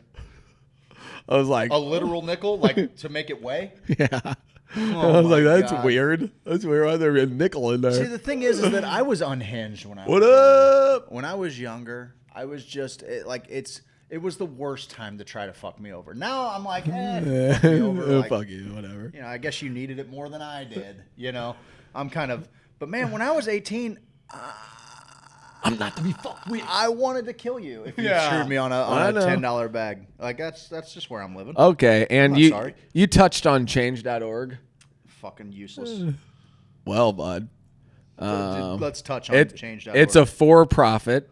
First and foremost. all fucking nonsense. Yeah, and I'm pretty sure it's just a data mining. That's all it is. It carries there are no ramifications attached to you signing for some stupid. What it is, what it change.org is a bunch of people on the internet being like, we did something. I do. My heart's in the right place. Look at all of this virtue that I am raised in. I am rooted in virtue. Look at me signing and sharing petitions. Fuck your change.org position. I hate that shit. I hate it. Go ahead. It also is can be a shaming campaign as well. So trying to pressure people in. Yeah, fuck you. Goes along with your favorite thing, the cancel culture. Culture. Thank you. But there is an article on Forbes that I thought was pretty interesting about how it's launched and how it is presented as a non-profit, but. Yeah, they're making jack. Yeah, because it's fucking nonsense. And that's just where I'm at with so much shit. There are so many people getting taken advantage of because they think they're doing good. They think they're doing good. So it's hard to be mad at them, but fucking be smarter. Be better. Okay. Fucking change.org is shit. Now, are you ready for some strange news? Wish you would, pal. Doom, doom, doom, doom, doom, doom, strange news. Doom, boom, doom. Strange news. We got the view. Strange news, what you gonna do? Strange news, we got the view. Strange news, what you gonna do? All right.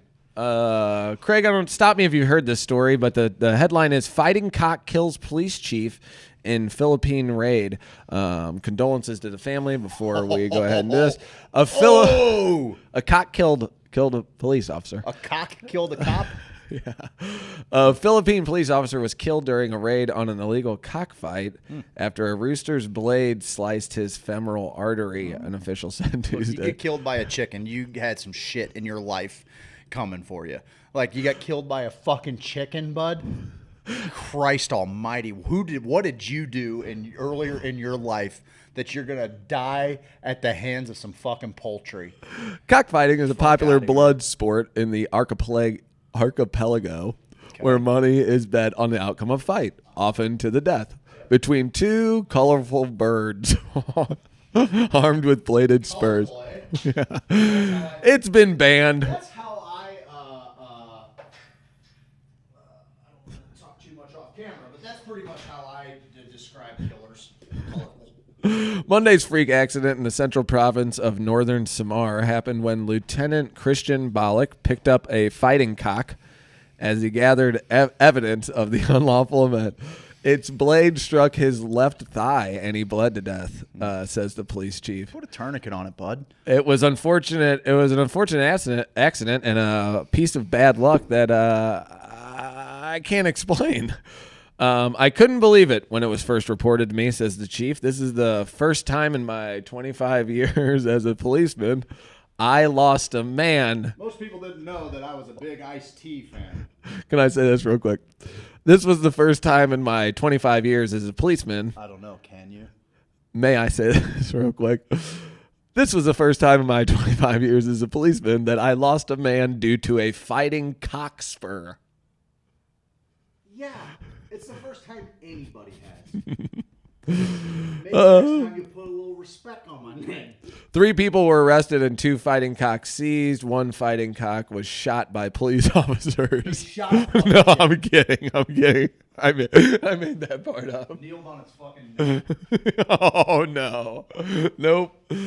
2 sets of spurs in the raid in the San Jose town where Bollock was the police chief. So, yeah, this guy got killed by a cock spur.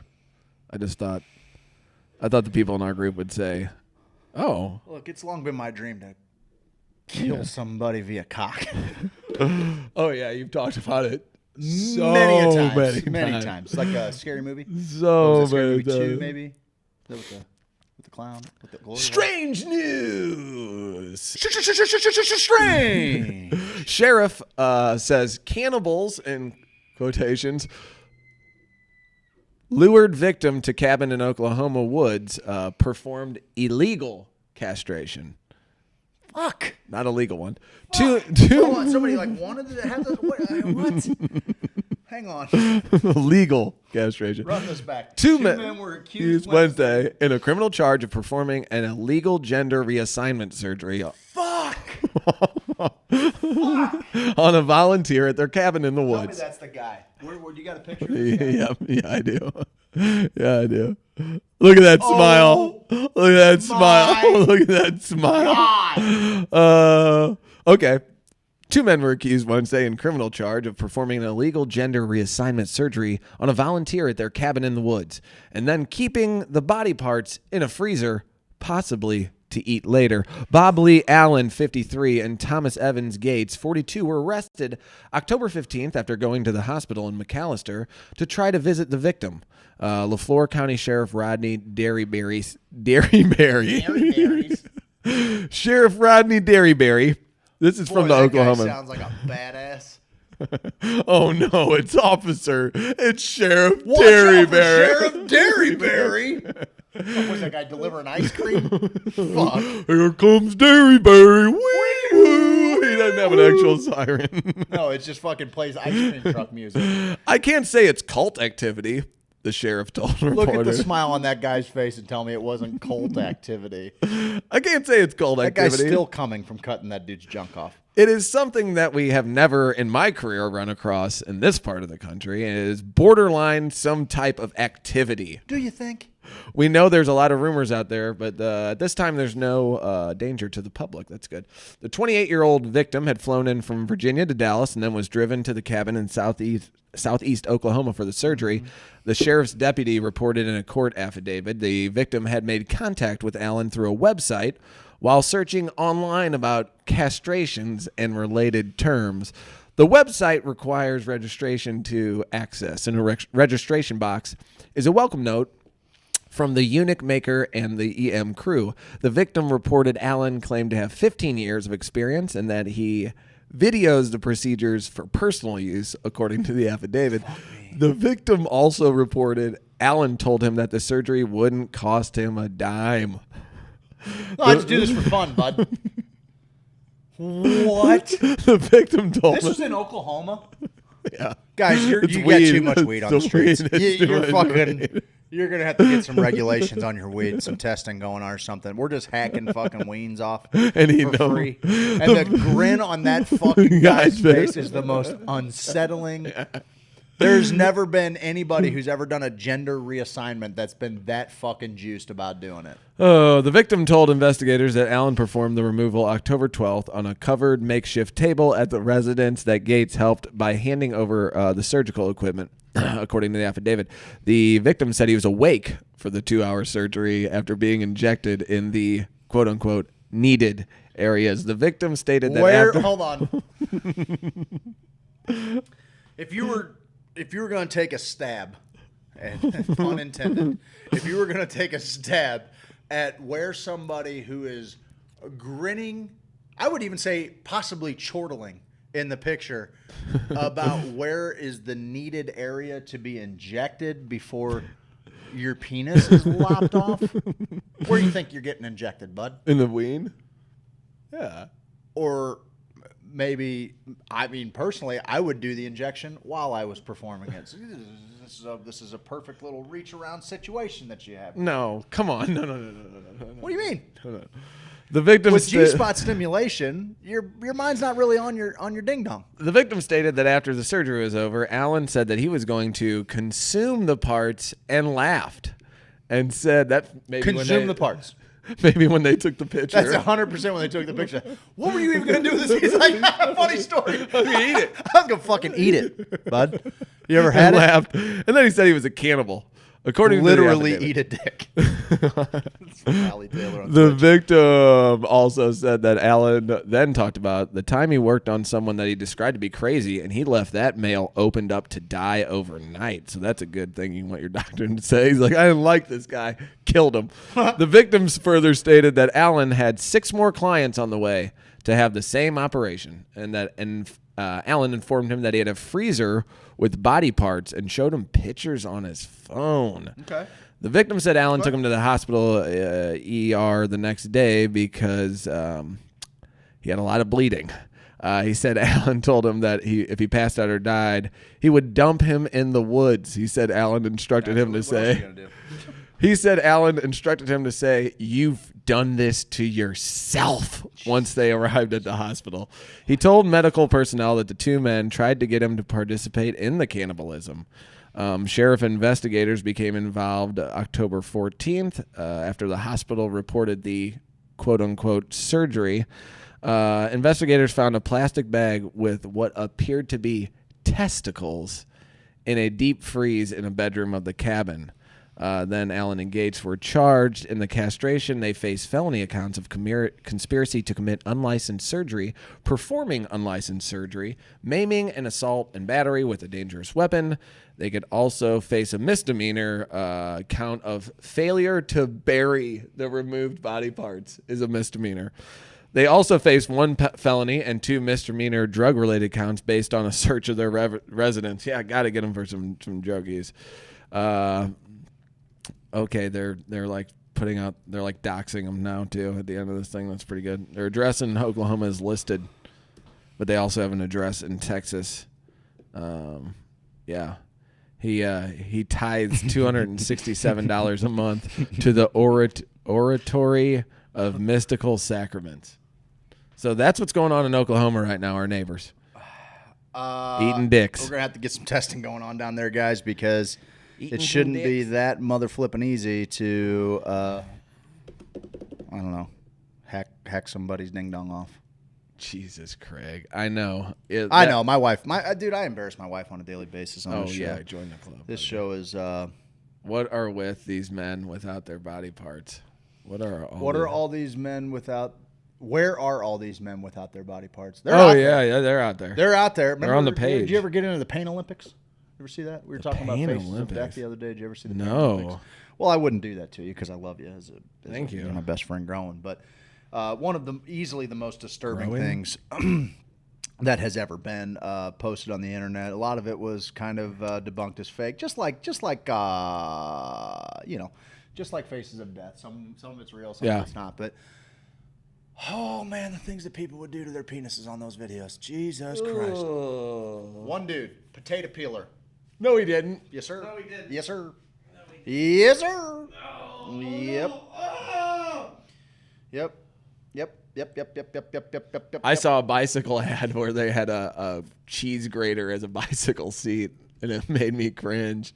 Then the guy made cheese out of it, and then put the cheese on nachos and ate it. Kind of weird. Yeah, that's the ads people are making online. Dick Machete was real. Dick Machete? What? What's Dick Machete? Don't look that up. Don't look that up. I'm going to. All right, Craig. Do you have a minute to check out these? Because I kind of have a game for you here. Okay. Okay. Are we still on strange news? Or We're still on strange news. This is one last. I think we might go a little longer now. This is my fucking oats today, bud. I guess. All right. I want you to describe what you're seeing here because these kind of blew my mind last night. Creature discomfort. Modern. Well, I'm going to read that part. Creature discomfort. Modern taxidermist reveals his very bizarre animal amalgamations, including a mouse and a rabbit USB stick. So what I want amalgamations. I like that. I want don't. He made that word up. I'll say. Yeah, 100%. Yeah. So I'm going to show you these pictures of what this taxidermist made, and I want you to try to describe it to the people at home. Okay. Because these are wild. What is this first one? What is that first one? It appears to be. If I had to guess, Jesus. Human teeth. I'm going to say it's human teeth in a duck bill on rabbit fur with some googly eyes, and I'm just not 100% sure. Kind of looks like there's some kind of bird talons on the bottom. I would say those are raccoon feet or like Arctic fox feet. And it's in the shape of, remember that show, Little Monsters, with the guy who held his eyeballs? Was that show called? Real Monsters. Real Monsters. Thank you. Yeah. Thank you. Yeah. Thank you. And it's white. It's white like an abominable snowman. We'll move on to the next one. If you had to name it, what would you name it? I would name that one. Flurries. Oh, that's pretty good. We're on F. I didn't like this one too much. It has googly eyes too. That appears to be a crustacean, an with ammonite, kind of like a snail of sorts with. That one's gross. What appears to be like some crab legs maybe coming out of its beard, face. like a crab leg beard. I don't it's like kind it. of like if I like Zoidberg was a snail. This here is, I think, a mouse with a USB just pushed from front to back, like through and it. rabbit hair. And a little bit of a tuft of hair, like what you would like to see on top of a pretty little pussy. Pretty little pussy. How about this? That is a toilet brush with a squirrel on the handle. This guy's real big on the googly eyes. Yeah, he loves and also googly has eyes. like Barbie doll arms attached to it. Reaching up to the sky. We'll post these on the Discord. It's you a rat. You guys want to join the Discord? Hit us Yeah, Discord. Discord. You want to join the Discord? Hop on Highway Party Far Far and then ask us for an invite link to the Discord. You get a FARC? You get a FARC? I'm going to tell you right now. You join our Discord. There's boobies. Washing machine? There's washing machines, there's boobies, there's psychedelics, there's cannabis content, and nobody's going to tell us what we can and can't talk What'd about. you got here? There is a mouse with a fake elephant trunk. And I don't know what they use for the elephant trunk, but it looks like honeycomb? That's what they used. Look right there. Oh, that's a rat's tail on that mouse's snout. You know, my biggest issue with this is like, have a little fucking respect for the dead. Really? Yeah. Really? Okay. I was wondering. I was wondering, what's this? Looks an awful lot like a guy from Ice Age. Oh, the little sure. weasel from Ice Age. Yes. Although, you ever seen those butt plugs with the tail on them? no. The furries are into. The tail butt plugs. I know you've seen one. I think you got one for your wife before, like the second cotillion. The foxtail. Yes. You know what I'm talking about. Yes, So that's kind of what we're working with here. Sure. Did you guys get that back, or you? We got it. None of my business. Just scroll up a little bit. They don't call her the fox. They don't call her Foxy for nothing. Yeah. What I'm trying to figure out is what's going on with the eye situation here. Googly eyes again. Googly eyes, I got it, but I'm talking about like the areas behind. Here's the animals he created this an amalgamation.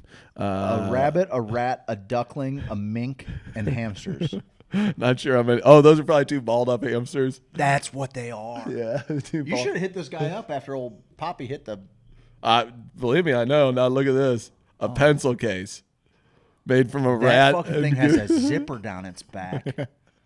It's just a rat. Is that a scorpion tail on that thing? Like the world's largest scorpion? Oh, man. I don't know. I don't like the tail, though. Weird.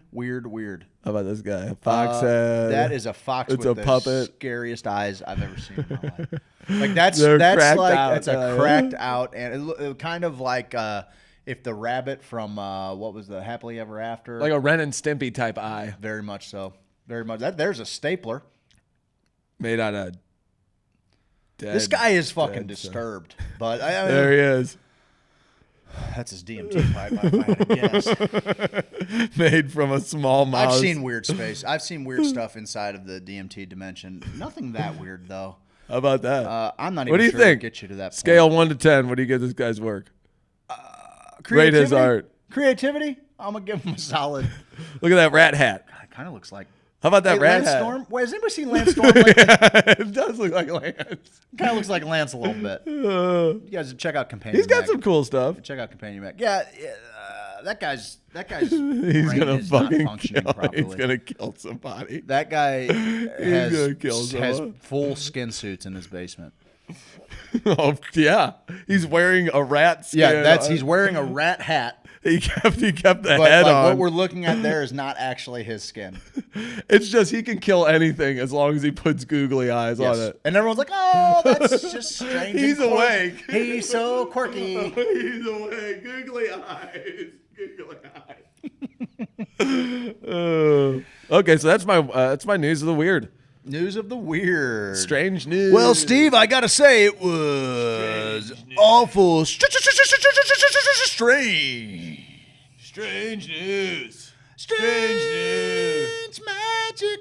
I was thinking, people are strange when you're a stranger. Faces look ugly when you're alone. Old Nenzi, old Dennis Nenninger. Old Nenzi. He shared a piece of music with me yesterday.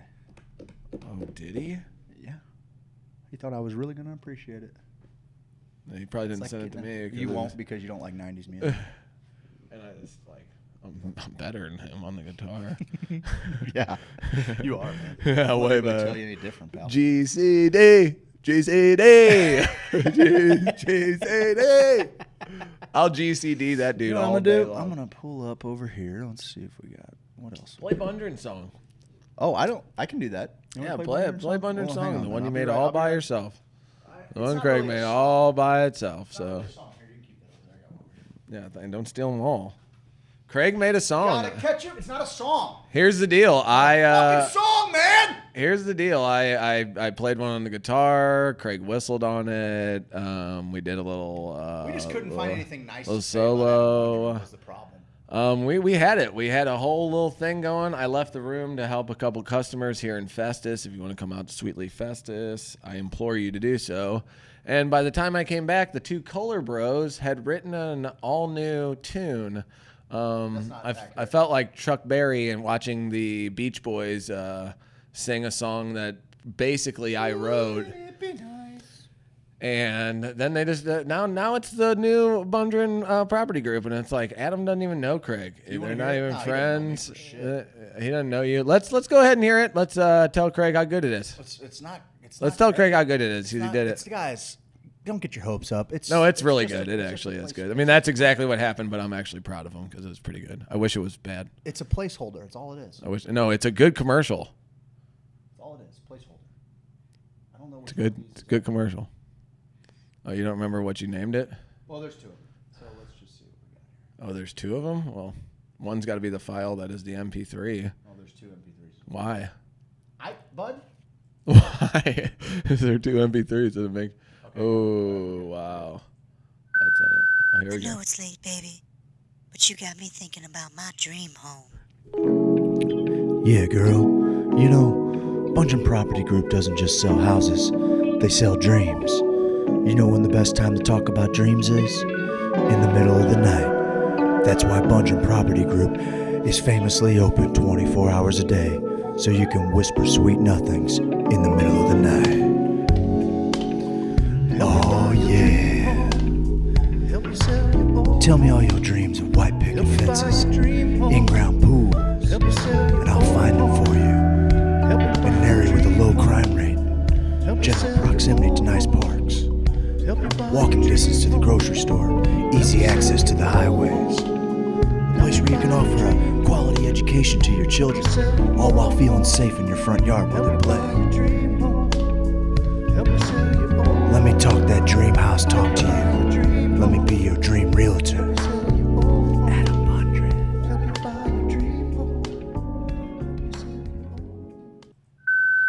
I know it. Let's hear it again. Let's hear it again on repeat. Dream home. We had that first. It was gonna sell your dream home. Yeah. I'm gonna sell your dream home. Gonna sell your dream home. So we got commercials. That's what we do, guys. Sorry about you. Not sorry. Not really sorry. Sorry, not sorry. Sorry, not sorry. You got it. I was messing with you, man. Wait, we're already on there. What are you doing that for? I don't know. I thought we were on a different thing. Well, we were until you Studio mode. Why are you doing that? You want to go back to this again? I just want to remind people that if you want to read this paper that everybody has been talking about, it's all everybody's been talking about it. Then what you need to do is go to HoosierSophisticate.com on the blog link. It's posted in the Missouri Cannabis Network. It's posted on HoosierSophisticate.com. It's posted on Hoosier Sophisticate on Facebook. It's posted on STL_Hoosier on Twitter. It's posted on our Discord server. If you're not on our Discord server, you're finna to start missing out on a lot of stuff because that's where we're moving the conversation, pal. Yeah. That's where we're moving it. It's where we can talk and say and do our things, and I'm going to figure out how to fine-tune it so it's a lot like Facebook. It's one thing I can do. It's organize things well. Mm-hmm. Kind of. I can. I can fine-tune things after a while. Fine-tune it. You're great at it. You want to just, I'll tell you this. Let's do like this right here. I got a bone to pick with you. You got a bone to pick with me? Yeah, I got a bone to pick with you before the show ends. Pick it, boner. I'll pick my bones with you right now. Go ahead. Pick it on camera. Okay. Bone. This is me picking it. Pick the bone. Ouch. Oh, look at that. I wonder if people could read that. I'm just looking for any of the good stuff here. Mountain Men? How dare you? I fell asleep to it. Yeah, me. It's almost unwatchable. It's just guys living. What do you want? It doesn't have your stupid little fake games in a reality It's show. the most fake thing of all time. It's guys living in the mountains. Bud. Just the way I'm watching the first season. Is it better in like newer seasons? I've watched 3 episodes. I don't watch TV. Well, I'm just saying it's insulting that you think I would enjoy Mountain I Men. didn't say you would enjoy it. I told you I watched it, and you're like, "Well, I'm in." Bud. No, you said I'm watching this because of Steve. Well, I did. I watched it just solely. So I'm because saying of don't you. do that. I'm saying your constant talking. He did hack that deer's head up.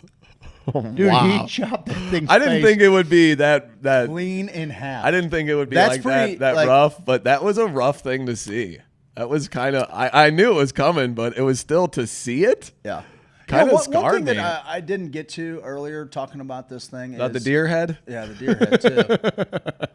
Do you think that we were talking about? Could you possibly test a plant, a clone for having THC? Could you do that? And then we asked the people. We asked the people because there's some cannabis enthusiasts here. Look, I don't know anything. I don't give a fuck. I'm gonna smoke a little bit. I'm gonna do what I want to do. You don't always have to be like, I don't give a fuck. I don't. Everybody knows how tough you are, man. I'm a tough guy. You don't have to. We asked them how you get high CBN content on flowers, and a lot of people said, "Well, it's because What'd they say? It's old. Yeah. It's old flour that's been sitting for a while, and the Yeah. THC has broken down into CBN." Why, Steve? If you had to guess, and I just thinking about that, You haven't done one. Haven't done a You single haven't done fucking one one. of those. Yeah. Today's 29th, right? Anyway, why, Steve, would the person that is first to market have old flour? Because they probably tried to grow it earlier and keep it around. I don't know. I think Maybe. there's a conflict of interest in like developing a facility before commencement and potentially and having any kind of cannabis plant. Let's cut the bullshit, Steve. Is hemp cannabis? Yeah. Is there a conflict of interest if you're waiting on license approval and there's 400,000 cannabis plants in a It's a weird facility? sedge. Look, open it up. I want as much Yeah. weed, and I want as. Yeah, grow it's it hard all. for me to be like, I'm mad at them because they're making Yeah, weed let everybody available do to it. everybody. There's some fuckery about. We've Belief said it. and We've Noah's said it. Ark have been, selling cannabis as nonprofits since, 2014-ish? 2014 is when the CBD bill passed. So, and they were the two nonprofits allowed to cultivate. There's also something to be said for Mitch has, stake in Illinois dispensaries or Illinois operations. Got a real big grow house here in Missouri. I don't know, man. There's just a lot of stuff. Like, I don't feel like everybody's playing the same game. No. I don't feel like everybody's playing the same game. No. And when you look at this particular, and you asked, is this somebody with just an axe to grind? Probably. That's where we come in, If bud. I had to guess, yes, the person that is mostly responsible for putting this together probably has a little bit of an axe to grind. I think a lot of people have axes to grind. Yeah, and I think well-deservedly. And I think that deservedly so. I hope. So I read this thing where Dan Vietz was like talking about how, look, a change of administration could bring about more change to the cannabis program than any lawsuit, which might get drug out. Like he said, that would potentially happen quicker. I get tired of like single issues holding like entire election cycles hostage. And also, if that's your plan, if your plan is, well, we just got to vote that guy out, your plan fucking sucks. Your plan sucks. You got to have a better plan than that. Because it's just not always going to, the person that you want in there isn't always going to be in there. Yeah. It's the same idea of like, voting for these quote unquote, like seemingly benevolent leaders who are going to set up all of these great programs that are going to take care of us and everything. Yeah, well, that person's got a shelf life and they're not going to run it forever.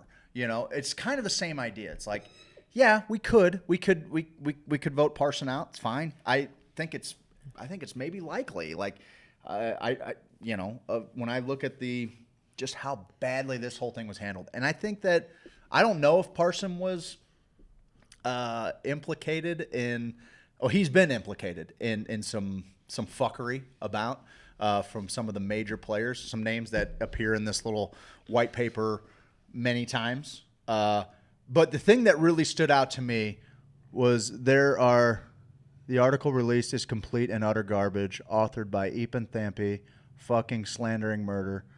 Who do you trust? Laugh my ass off. Well, that's interesting. Well, I mean, I don't know.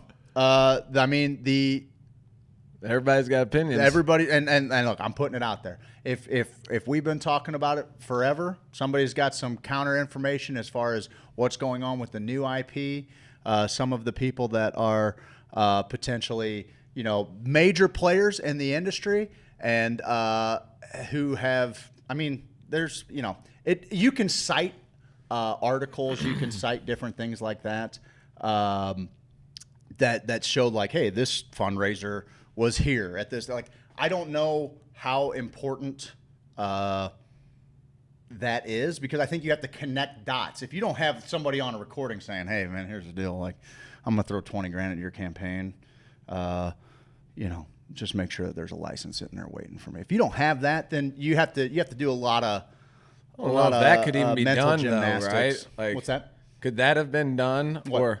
Maybe. I don't think that anybody that is playing at this level is that brazen. Although, there's been a lot of very bold things that have taken place. In my head, here's what happened, and I think the documents kind of reveal the same thing.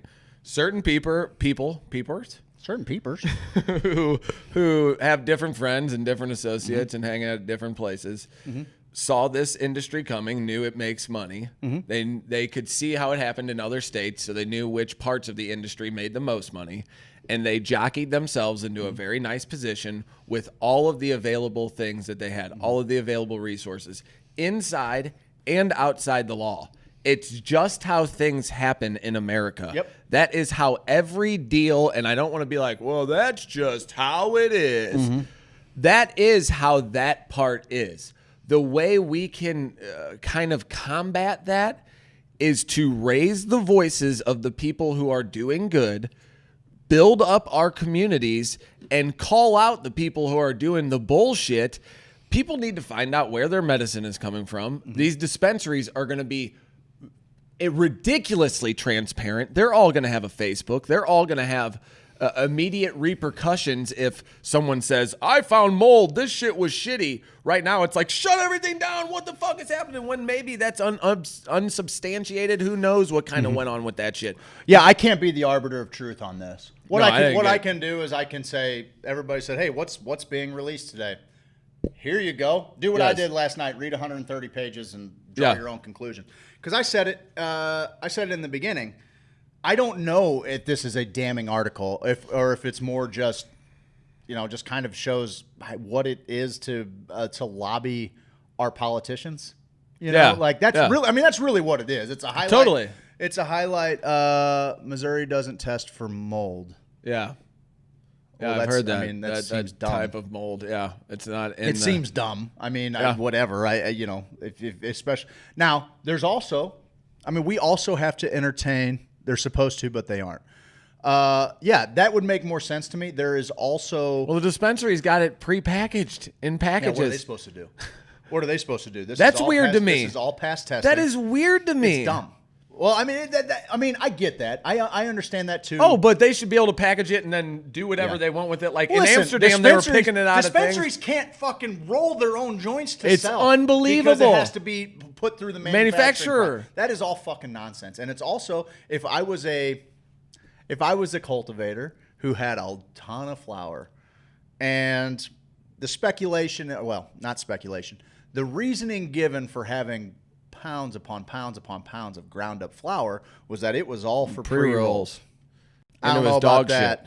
I don't know about that. I figure it's an easy way to hide dog shit weed. I'm just throwing that out there after hearing Sue Sisley's fucking talk. That's exactly what it made me think of. With the DEA and FDA, like after seeing what the way that they pulverize her medicine to get it to her, and there's so much other plant material in there besides the flower. There's almost no trichomes in this medicine whatsoever. Yeah. It's not even medicine. Like they tested it and it had mold. It's fucking garbage, right? Remember they tested it and it had mold? Right. So, and listening to her say, like, am I doing right by these veterans by giving them moldy weed? Yeah. And now finding out we're not testing for mold, or they didn't say that it didn't test. They didn't say that it didn't test positive for mold. They said that the mycotoxins were at an acceptable level. Yeah. Is there an acceptable? I mean, look, everything's got a little fungal. Yeah. We're all made up of it. Yeah, some kind in our microbiomes. There's plenty of fungi. Can't wait to go back to Vegas in December. That's Chris Mom 25. Okay, dude, I'm loving all the Twitch play today. I love the Twitch. Guys, get on Twitch. Follow us on Twitter, STL_Hoosier. We are trying to do new things, and those places won't stop us from talking about the cannabis industry like Facebook will. Yeah, and also we don't depend on the cannabis industry, so we're gonna say what the fuck we want. We're gonna just give you information as it comes across. I have no fucking.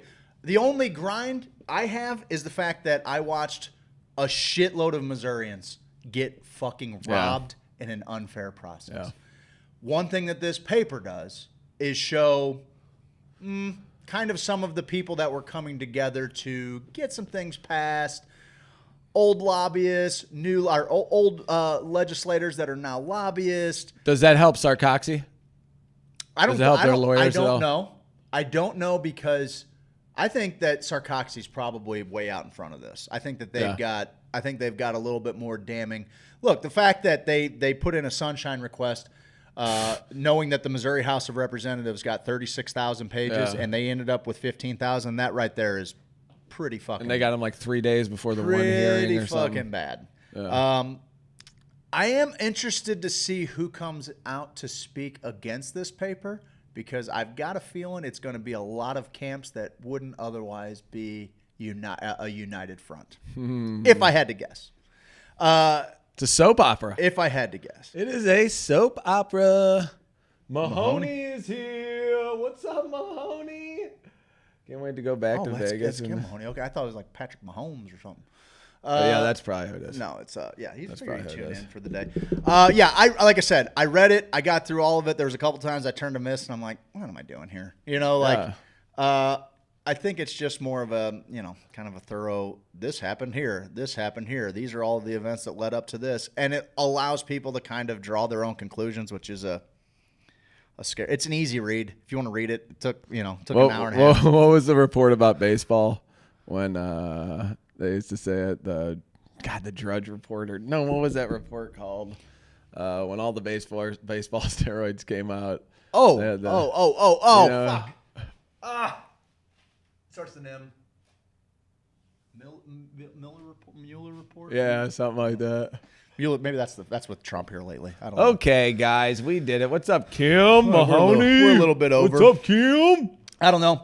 All I did is just make it positive. There's a lot of people asking for it first thing in the morning. Where can I read it? Read it if you want. I feel like being attached and talking about this shit for the last 3 years, I feel like it's a lot of stuff we've already kind of been I do think that perhaps the most been paying for a med license for 2 years now. Grow at home. Grow at home. Bo from Grow Active Solutions has a $270 package Get you in. that will Get get you you started started. It's a 4x4 tent. It's a light. It's a place to start off. Sure, you're going to want to upgrade lights down, but you can start growing medicine now for about $100 cheaper than you can buy an ounce at any dispensary. That's pretty fucking cool. Not bad. Pretty fucking cool. Not bad. So, I mean, you know what I gathered? With all of the other things that might have been kill presented- everything. Jesus Christ. Yeah, that's seems a little strong. What I gathered is even with all of the attempts to possibly, get different cannabis legislations passed, one thing that we should all be grateful for, and this is something that you should like every time you hear somebody say, "Well, I've had this license for a year and I can't buy it anywhere." The one thing that we should be grateful for with Amendment 2 was our home grow, and I'll be like, with whatever IP comes out for the rec bill. It better not. If anything, it better embolden and add to. Yeah, our, I'd like to our see home, double. Our I'd home like to see plant double grow. the home count. Our home plant grow. That's all. I can tell you this. I think I saw enough, and I've seen enough of people still meeting right now. We can. If you want to draw a silver lining out of COVID, draw the silver lining out that it stopped petitioners, and we didn't just get that fucking jam down our throat. And hopefully it gives us time to get a couple of competing IPs out there and actually get the grassroots behind something that they believe in. That's where I'm living. Let's do that shit. When I see that the major power players that we know to have licenses, whatever all of the things that we have to connect the dots in there, there's also meeting notes of major players in the game right now saying they want to set up programs that loans to these micro licenses, which, by the way, they're parading these micro licenses around like here's your concession. We're your friend. You can get a mini license and you can grow grow a little bit of weed. You can grow just a little bit of weed. And then with those micro licenses, now they're saying in exchange for us to be able to loan to you with the money that we were going to pay to the state anyway, instead of paying it to the state, we're going to let it collect a little interest in our bank accounts. We're going to create a loan program out of it, okay? This is what we're going to do over here. We're going to loan to the micro businesses. We're going to loan to the micro businesses because they can't get it at a bank. So we're going to make these loans available to them in exchange for them not being able to sell at retail. Fuck that. Fuck that. No. Danny Diamonds likes that little deal. Danny Diamonds loves that deal. That's not a bad deal at all. And then the concession is, well, maybe if we let 25% of the micro licenses the ones sell we at picked. retail, maybe if we let 25% of them sell at retail, maybe we can get them to sign off on this idea. Good laugh, bud. Thank you. Good laugh. Steve, we did it again. bud. We did it. We did it again. We did it. I had a lot of fun. I wish I had something that had like, Parson in a ball gag with Steve Tilley, like riding him or something. Oh, you need that? Hold on here. I got that on my phone. I'm in the background, though. I'm actually in the background. All I have is a chronicling of what was released today. I've made it available wherever, on our website, all of our socials. Read it. Come to your own conclusions. I don't know what to tell you. You want Craig to do all your homework? I'm you not doing your homework for you. It took me an hour and a half to read it. I've seen inside this guy's head. It's not good. Read the paper. No, it's a fucking war zone in there. Woo, it is buddy, a war zone in there. like Matter of fact, when I look inside my head, it looks something like this.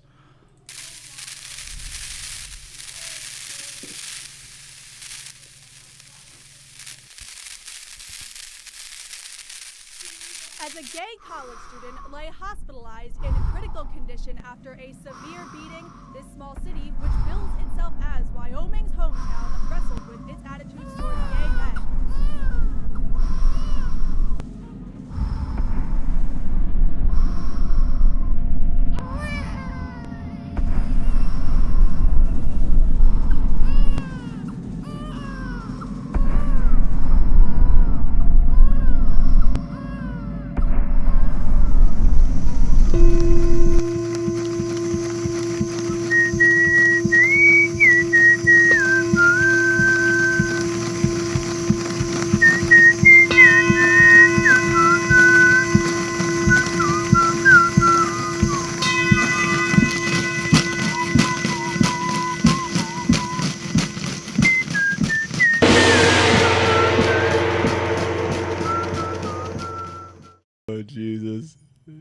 He's a freak. You want to look inside my head? There you go, bud. Nope. That's there the were no strap-ons. That's the Imaginarium of Dr. Parnassus. No, listen. When I got this, I'm like, oh, this is gonna be the shit. It's gonna be fucking Parson elbow deep and fucking Greitens, and that's how he forced him out. And there's gonna be all this good stuff. No. And it turns out it was a bunch of high dollar fucking dinners. You know, like whatever. Yeah, we'll figure it out. Whatever. You're in there, aren't you? You're in there. Some pictures of you. That's why you're like, I'll read it. I'll read it, guys. Guys, I'll read it. I'll read it for you. Yeah, don't worry about I what's in there. redacted. I'll reel it. I redacted the page. Hang on. He's walking behind the camera. Craig, guys, thanks for joining this morning. We're the best morning show in St. Louis on the internet for the morning time, is what they say. Monday nights, you can still catch us on Facebook. Every other night, every other morning, you can find us on Twitch. Okay? Watch us on Twitch. Hey, buddy, you're back. You ready? You're a little early. You got a meeting? He's got a meeting. Craig, your meeting is after the whole I don't know deal. who Craig is. We don't use government names around here. Spit in my mouth. Oh, look at that. Looks like I am the Terminator. I watched the new Terminator. How was it? It was all right. Look, it was all right. New Terminator's all right. I don't know. It's fine. I'm all sure I'm saying fans is of Terminator. things happen at my parties. No, you shouldn't say that. No, they do. I fundraise millions of The dollars. cult leader just went to jail. Yeah. May he rest in peace. What? No, and then we just read about those cult leaders who tried to eat those penises. What's the deal? There are benevolent cult leaders out there, guys. Sure. Yeah, All I'm saying Terminator is was a that there was disappointment. a lot of fuckery about, and if you see a picture like this, you should ignore it. See a picture like this. Ignore any pictures that you see that look like this. Thank you. Steve, what is it that we... Yeah, what is it that we say? Because I'm ready for it. Look at this. This is creepy. This is creepy. That hand's coming right through my head. I think it was go out there, read the white paper, suck the day's dick, and... Wait, what was that? It's the one thing. Cowabunga.